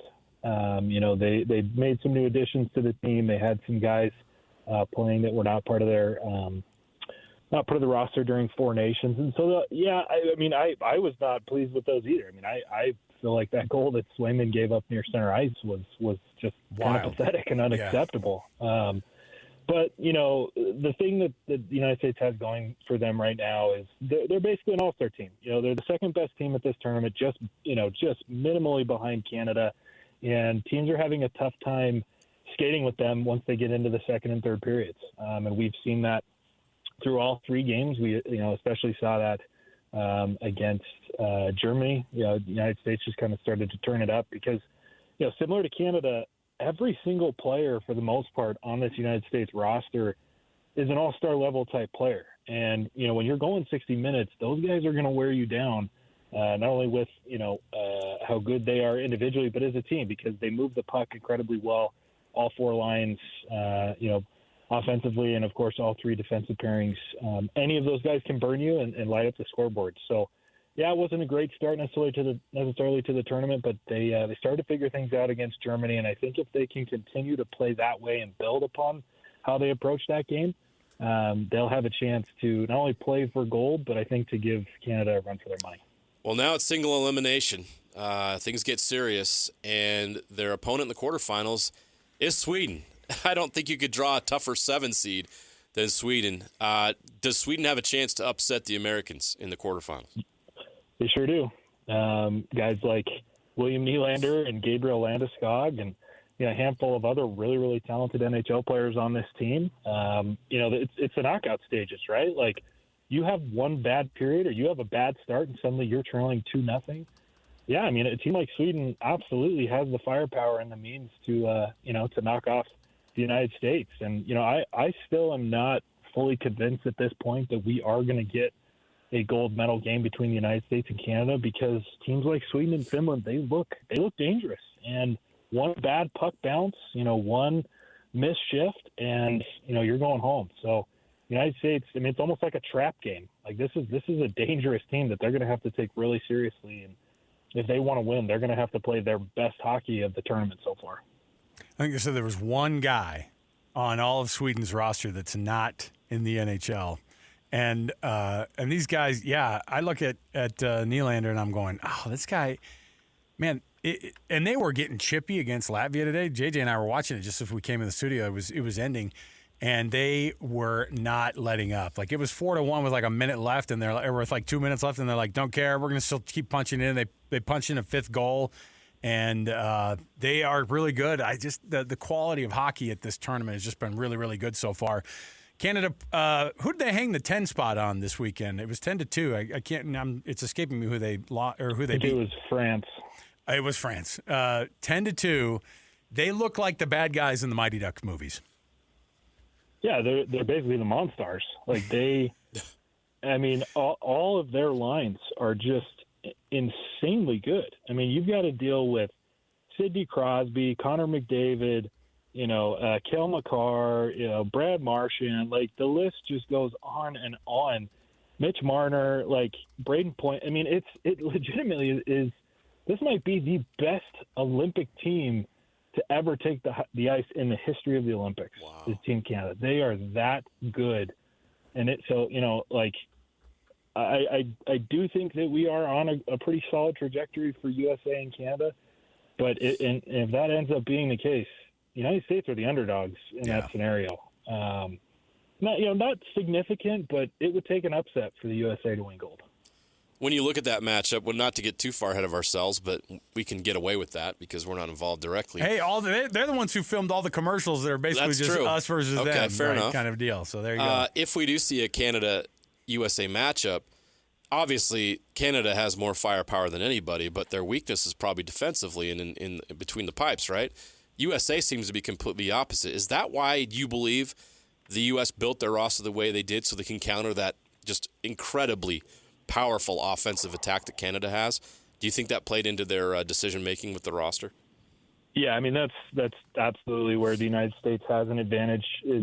Their defense is a lot better than Canada's defense, and so is their goaltending. I mean, I'm not going to talk about Swayman anymore, but I think, with Connor Hellebuck and Jake Ottinger as your 1-2 punch in net to the United States, and then defensively, to have guys like Quinn Hughes and Charlie McAvoy and what have you, Zach Werenski, like the United States is significantly at an advantage defensively, which is good because you are facing an onslaught of offensive talent every single shift. Doesn't matter if it's, lines 1 through 4, any of those lines can hurt you. And so to have it locked down defensively is a huge advantage for the Americans. And then, of course, to have Connor Hellebuck bailing you out as the last line of defense.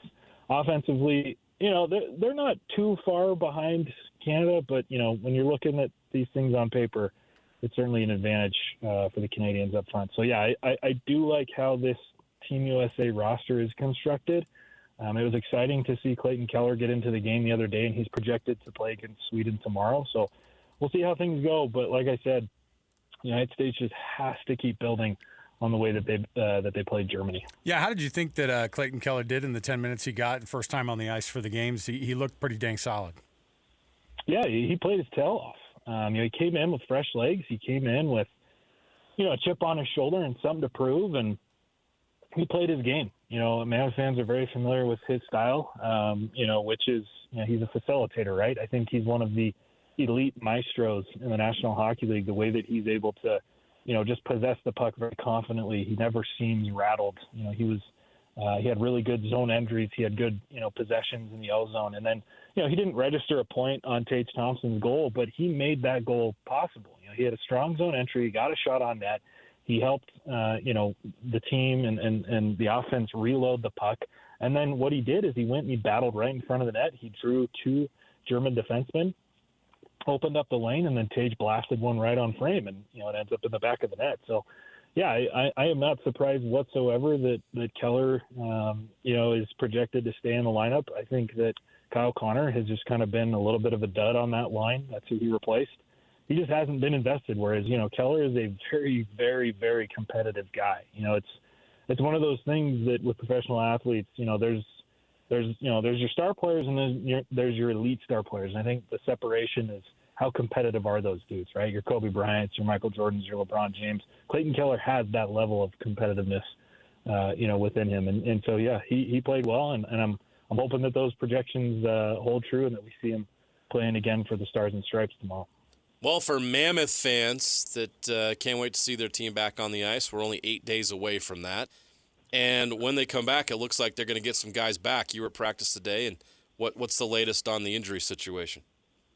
Yeah, so again, just kind of baby steps, but taking, we're now into the significant steps towards making a return. Both Kerfoot and Cooley were out on the ice this afternoon in full contact sweaters, and they were definitely playing full contact. Nick DeSimone laid a pretty good hit on Logan Cooley right in front of me. So, yeah, they're full contact right now. I was able to ask Andre Tourney, are they fully cleared? He said, no, not quite yet, but they are cleared for full contact. They're just not game ready. But I assume that over these next 8 days, again, it's kind of baby steps. They want to make sure that they take all the right precautions and everything. But, I would anticipate that those guys are going to be ready to go, and that's a significant boost. And as well, Cooley was playing, and you got to take these things with a grain of salt because they don't have the complete roster right now. They actually called up about 4 or 5 guys from Tucson just to make sure that they had a full skate today. So take it with a grain of salt, but Cooley was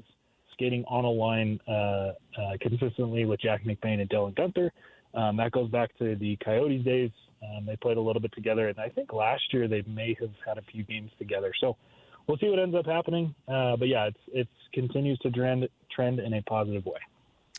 I mean, the return is kind of crazy too, because these guys coming back from a major international tournament, and then you come right home, and then you have to face the Avalanche the first night back. And to me, like, I mean, every team's dealing with this, right? They've got guys who are playing in the Olympics on every NHL roster, basically. And so, does it? I mean, just because we haven't seen it for a minute, does it take a minute for all the guys who were playing in the tournament to kind of come back to earth, so to speak, on their regular NHL team? Yeah, especially, expecting that the United States and Canada are going to keep pushing through towards the gold. I mean, Colorado, their two best players are on Team Canada. There's a good chance. And I mean, I'll be shocked if Canada is not playing for gold. And so you're going to have Nathan McKinnon and Kel McCarr exhausting themselves for their country for, 2 straight weeks, and then come back to the NHL, and play a Mammoth team that's very well rested. I mean, Karel Vejmelka hasn't even touched Olympic ice. I don't expect him to. JJ Peterka has played some strong minutes for Germany, but I would anticipate that their Olympic run will be coming to an end here pretty quickly in the knockout stages. And then, Keller's only played 9 minutes. And so, Utah's going to catch, some of these teams. They play the Wild shortly after the Avalanche, and the Wild also have 4 of their top players playing at the Olympics. So, yeah, I mean, it's a good time for the Mammoth to catch those teams. Maybe they can catch them a little tired, a little exhausted, and, use that to their advantage. Yeah, it's hard to believe that the Avalanche would bring those top players 3 or 4 days after a gold medal game to Salt Lake City for that initial game. So that could work out pretty well. Oh, it's tough. We wish them the best. Yeah. We wish them the best. Yeah. So looking ahead, though, I think the next date or the next big thing in the NHL is going to be that trade deadline on March 5th. I don't know what the scuttlebutt is or what you're hearing, but do you expect Utah to be a buyer at the trade deadline or to be very active at that deadline? Yeah, I'd expect him to be active. I think Bill Armstrong will continue to have the mindset that he always has.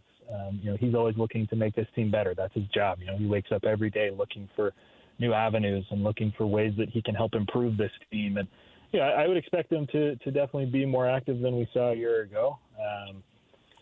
At the deadline, they were just offloading contracts last year. They didn't do a whole lot, but this year, it's different, right? Like they're on the cusp of making, the Stanley Cup playoffs. They put themselves in the top wild card spot. They're going to get Cooley and Kerfoot back, and they're reaching a point in the rebuild where they've got too many assets. They can't sign all these prospects. They're going to start moving away from that draft lottery. So those first round picks to them aren't as significant, and so they've got to start utilizing those assets in the correct manner, similar to what the Jazz just did in acquiring Jaren Jackson, right? Like, if there's a guy out there that that maybe is playing for a team that's not going to work out as long, and he can match your timeline, and you feel okay about moving off of one of your bottom players and a prospect and a pick, that's the type of deal that I would anticipate that Utah could make. I'm not saying that they will, but yeah, I would expect them to be active and to be looking around and seeing if there's anybody that they can't add to this roster to bolster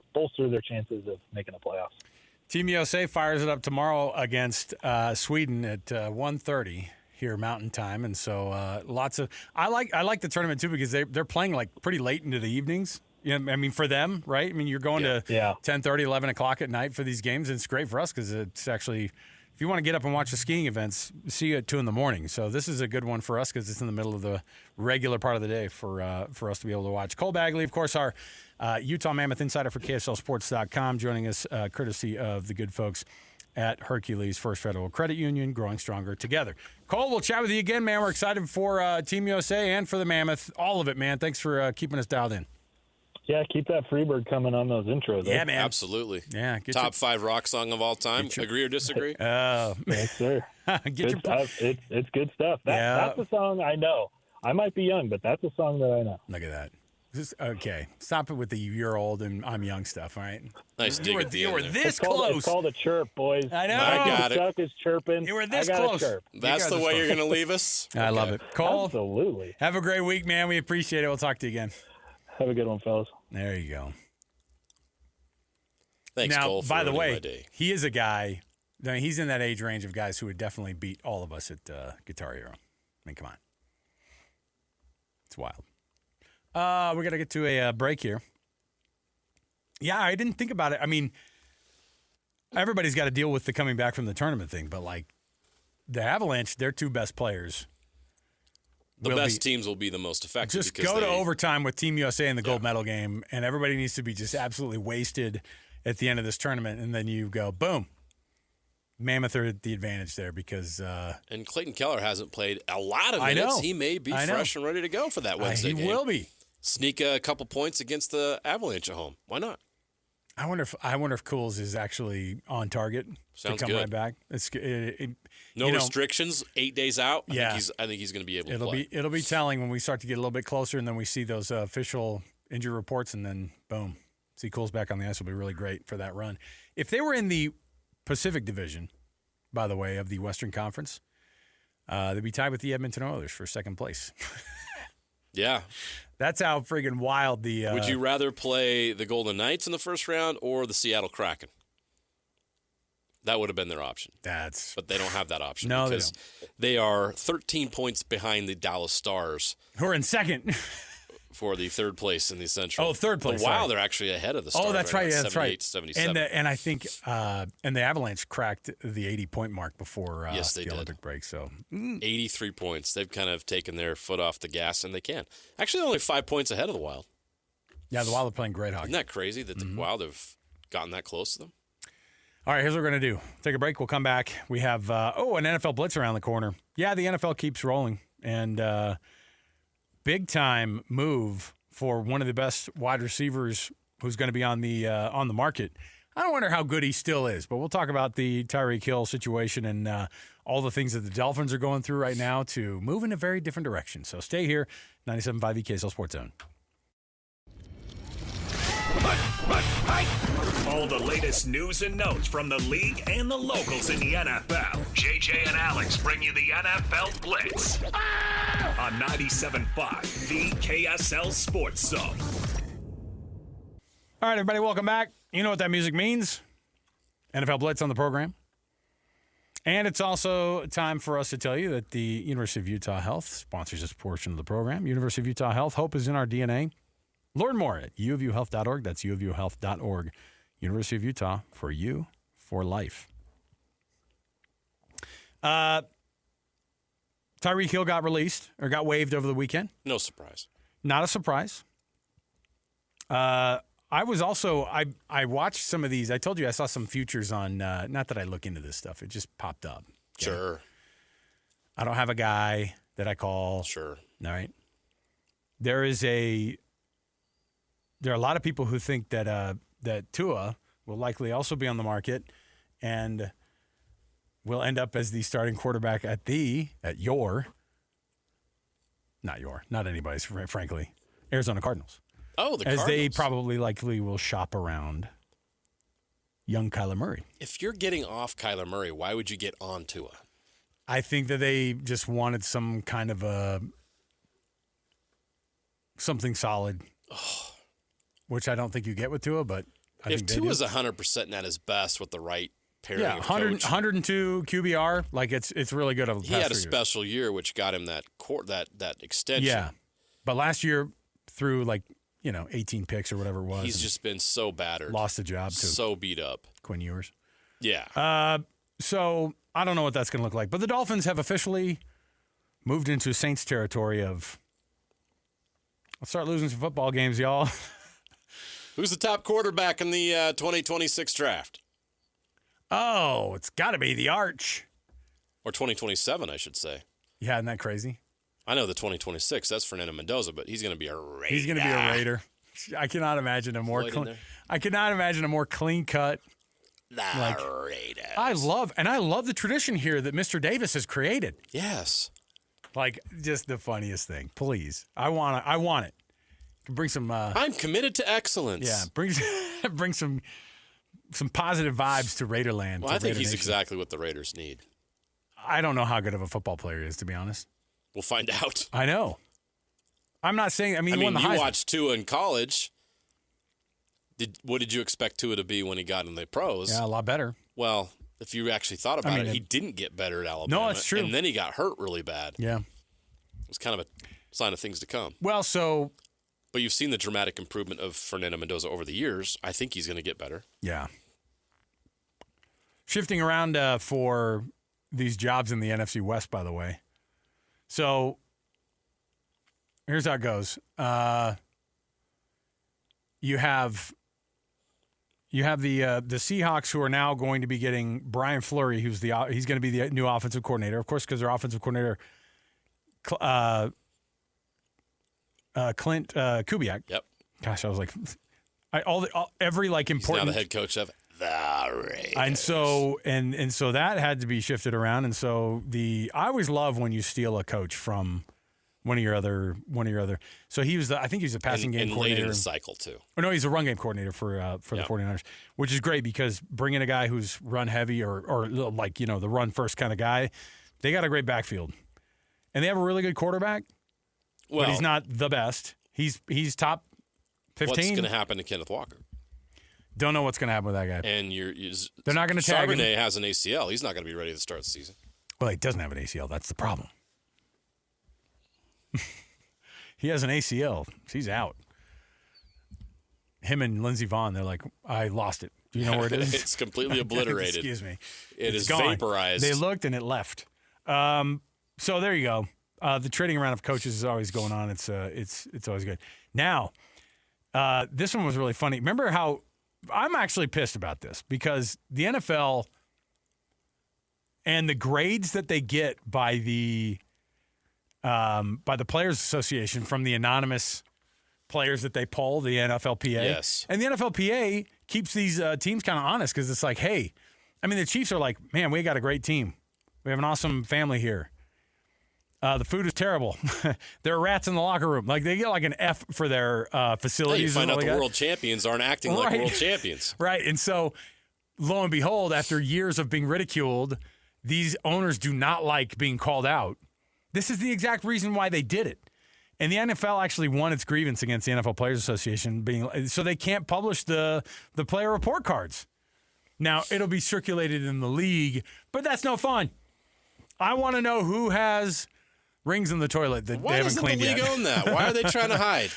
I want to know. These owners, man, they're ultra sensitive in the NFL. There's mold on the sandwiches that we got from the lunch boxes. Jerry and Woody Johnson, they don't like criticism. Yeah, I'm sure the Hunt family doesn't like it either. But that's the reason it doesn't have teeth when the other. You can grade it, and then the other players read it, and they go, "Okay."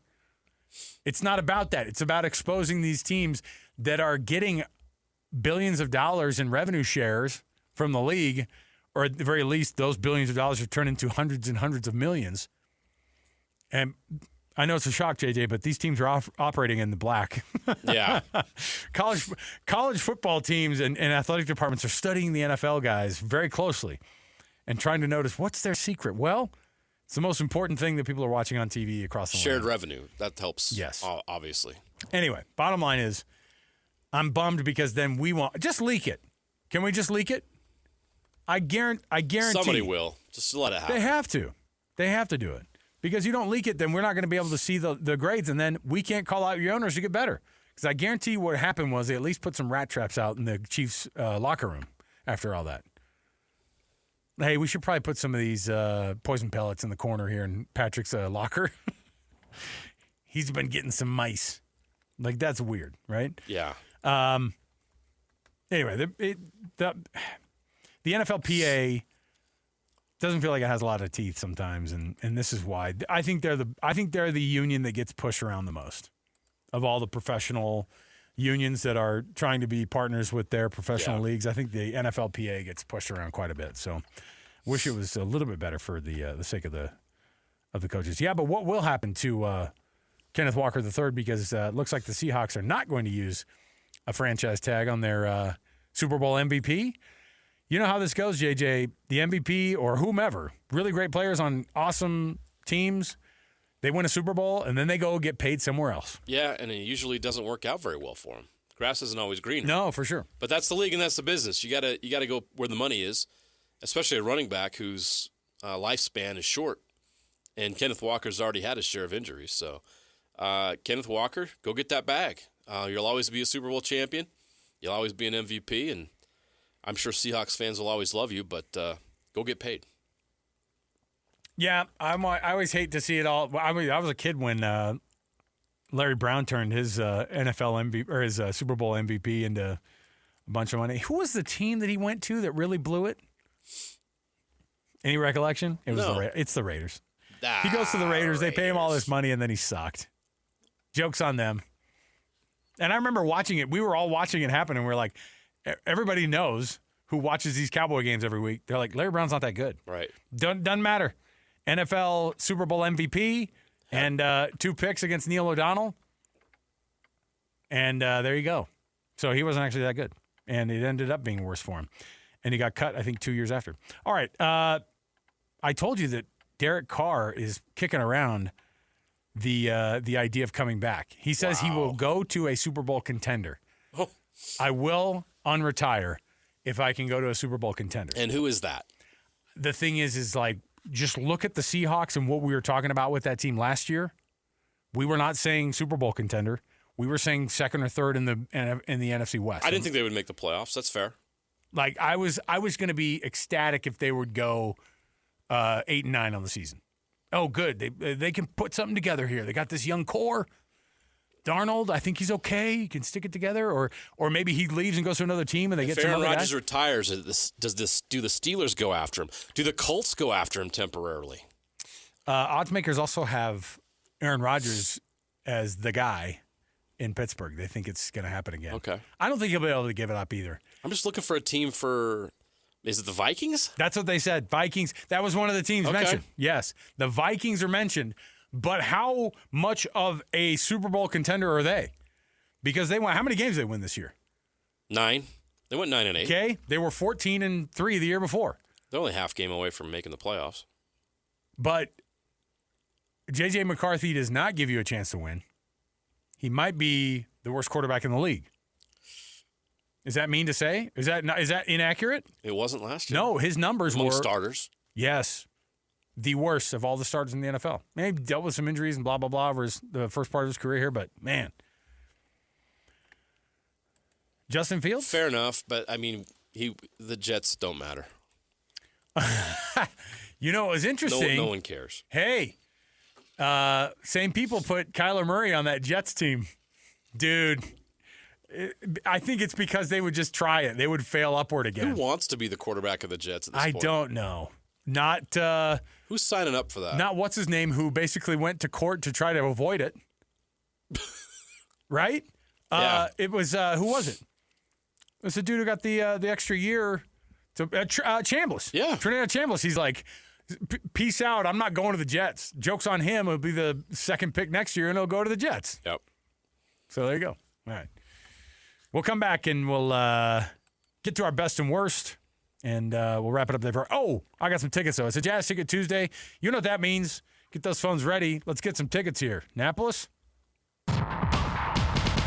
It's Jazz Ticket Tuesday, and your chance to win tickets is right now. Call this number now. Call this number now. Be caller number 12 at 801-575-ZONE. 801-575-ZONE. And you'll be on your way to Delta Center to see the Utah Jazz. He fires the three. He hits. Oh, don't do me like that. This is 97.5, the KSL Sports Zone. All right, 801-575-ZONE. That's 801-575-ZONE, 801-575-9663. That gets you a pair of tickets to see the Jazz back in action again at Delta Center, taking on the Pelicans on the 26th. So that's next, next Thursday. There you go. So dial it up. Tell Alex Annapolis that you appreciate all he's doing. He provided these tickets by himself, just out of the goodness of his heart. So there you go, 801-575-ZONE.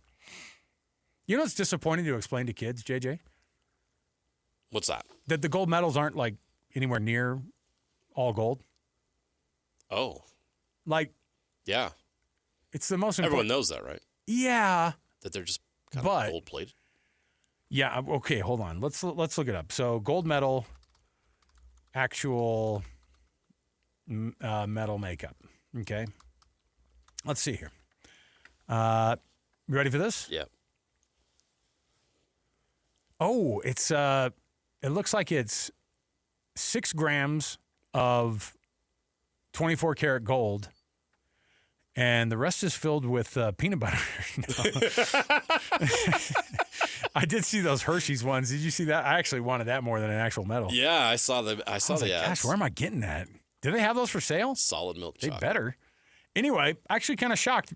If you win the gold medal, you're actually winning a silver medal. It's 92% silver. Isn't that wild? Oh, the irony. So, yeah. I don't know if How much? What's the estimated cost? well, if it's 92% silver, I don't know if you know this, but silver has gone up a ton this year. Really? Massive amount. So they say that the actual value, the typical gold medal for the Paris Games weighed around 529 grams. That's over a pound. And with the total material value ranging between $850 to $1,000. So That's it. I bet if you go on eBay right now, you could probably find somebody selling an Olympic medal, and which is sad because let me see here. I've seen them for sale before. Yeah, and the raw medal's worth around $2,300. Yeah, and it's because silver has gone up so much. That's crazy. So there you go. Yeah, it's sad when you see people actually out there selling their actual gold. Only medal. 6 grams of gold plating. I It really know. is like the I candy told wrapper you you put on the chocolate. I know. You're actually winning a silver medal. Congrats. That's funny. Yeah. Did you see, by the way, I'm going to sneak in a best here on our best and worst. The Ukrainian, was it skeleton or was it luge? It was luge. The Ukrainian luge participant who was DQ'd for not changing his helmet that was honoring a lot of fallen Ukrainian Olympians. Yes. And man, he stood his ground. And the Olympic Committee hated making the decision. They kept saying it. We do not, it's with regret that we make this decision. And they disqualified him. An anonymous donor gave that young man $200,000 and said, you did the right thing. You stood up for yourself. That's awesome. You missed out on a massive life opportunity and took, regardless of what you think of the politics in the situation, whatever, putting athletes who have fallen in war on your helmet and they're your countrymen, that's pretty darn cool. And to be like, nope, I'm standing up for these people. Changing my helmet, I can't do it because of these people. You know what I mean? Yeah. So. Stupid. Yeah. All right. We'll take a break. We'll come back. We will do a best and worst next. 97.5 KSL Sports Zone. Wrapping up the hour with our picks for the best and worst moments on today's show. As JJ and Alex want to hear your best and worst of the day.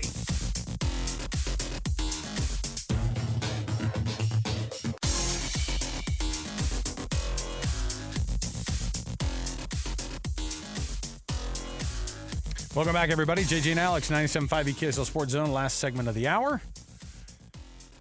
Let me see here, JJ. Took care of some business before we get going here. Oh, yeah, Scotty's going to be on the road at Tim Daly Nissan in Southtown this Wednesday. 11155 South Jordan Gateway in South Jordan. Tim Daly, home of the Forever Warranty. We got the best and we got a worst. We got a couple. I tried to sneak in the best because I always like the positive stories, JJ. You know, I'm a more positive guy than I am. Sure you are. I'm a glass 1/3 full guy. You sure about that? You sure about that? You sure about that? Okay, fine. Good drop, by the way. Phenomenal place to put Tim Robinson in. You're not part of the turbo team.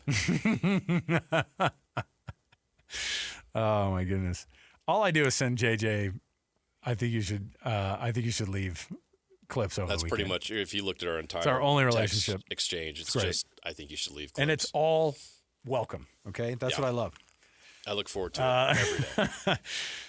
So, Wisconsin Green Bay head coach Doug Gottlieb, who, it sounds weird to even say that because he left his radio gig officially fully. He was doing the radio gig and the basketball. He decided that wasn't working out. did not quit the basketball part, stayed the head coach of Wisconsin Green Bay, was not happy. We can't play it because it was quite filthy, quite spicy. Went on this massive rant demanding an explanation after a technical foul that he got, slamming his hands on the table, all that. I love it. Now, where's Wisconsin Green Bay this year when it comes to the standings? Let me see here, JJ. But you tell me. I'm sure it's going really well for them. I'm sure that's why. 15 and 13. I will say that actually is an improvement. Last year they were well in the red in the win-loss column, so they're above 500 this year. The Green Bay Phoenix, maybe they'll win that tournament, the Horizon League. Green Bay Phoenix sounds so weird. Come on down to Green Bay Phoenix. Unpainted Huffines. That's a Raising Arizona drop. I don't know why that came to mind, but our older fans, yeah, they got it. Green Bay Phoenix, yeah. So he went off on the rant, slammed his hands on the table, and I like the punchiness. All right, yeah. So it snuck in there as one of the best. I love the passion. Speaking of passion, Jerome Tang, man, he threw it all out there, calling out his players for not playing hard enough, not taking the responsibility of being K-State representatives on the basketball field or on the basketball court enough. They didn't take it to heart enough. They're not playing. These dudes, some of them aren't going to be back on the court this year. These dudes, some of them, they don't want to win. And they don't represent K-State. And that's not what we're about. Well, K-State saw enough of that and they said, "Well, you went a little bit too far. I know you were pumping us up, but you made us all look bad." And so they've fired Jerome Tang. After 3 seasons. If Kansas State was 23-4 and ranked in the top 25, do you think they would have fired Jerome Tang? Absolutely not. But Jerome Tang also wouldn't have gone to the podium and said those things about his team if they were 23-4. Now, was he the coach that took him his first year when he was coaching them? Did they go? Was that the Elite Eight team? Or was that somebody else? Jerome Tang came over from Baylor as an assistant. I'm trying to remember. But do you remember when K-State went to the – I don't know if that was his first year. And I don't know if he was the guy who did it, but is that his first year? Yeah, first year. So out of the gates, awesome. And then 2022. You're right. And then they struggled last year, and this year they're abysmal. So that's not a good track record. But I felt bad because he was telling these kids, "Look, you call these kids out, by the way," and you're exactly right. There are also some guys who can get away with it forever. Rick Pitino, he can get up there and say, "My guys are terrible," and then say, "I love these guys," the next press conference, and that's it. Tom Izzo. St. John's isn't firing him. Right, Tom Izzo does the same stuff. Yeah. There's nothing out of the ordinary that Jerome Tang did that'd be like, "Oh, my gosh, he's going to be lucky to have a job on Monday." I don't know the guy. I have no idea, how maybe there's some things behind the scenes, but ultimately I think Kansas State saw an opportunity to fire him. Yeah. And now they're going to try to do it with Kaz, which is ridiculous. Yeah, it's bonkers. They'll have to pay him. I hope they do. All right. We'll be back next hour. Stay here. Stay dialed in. 97.5 EKSL Sports Zone.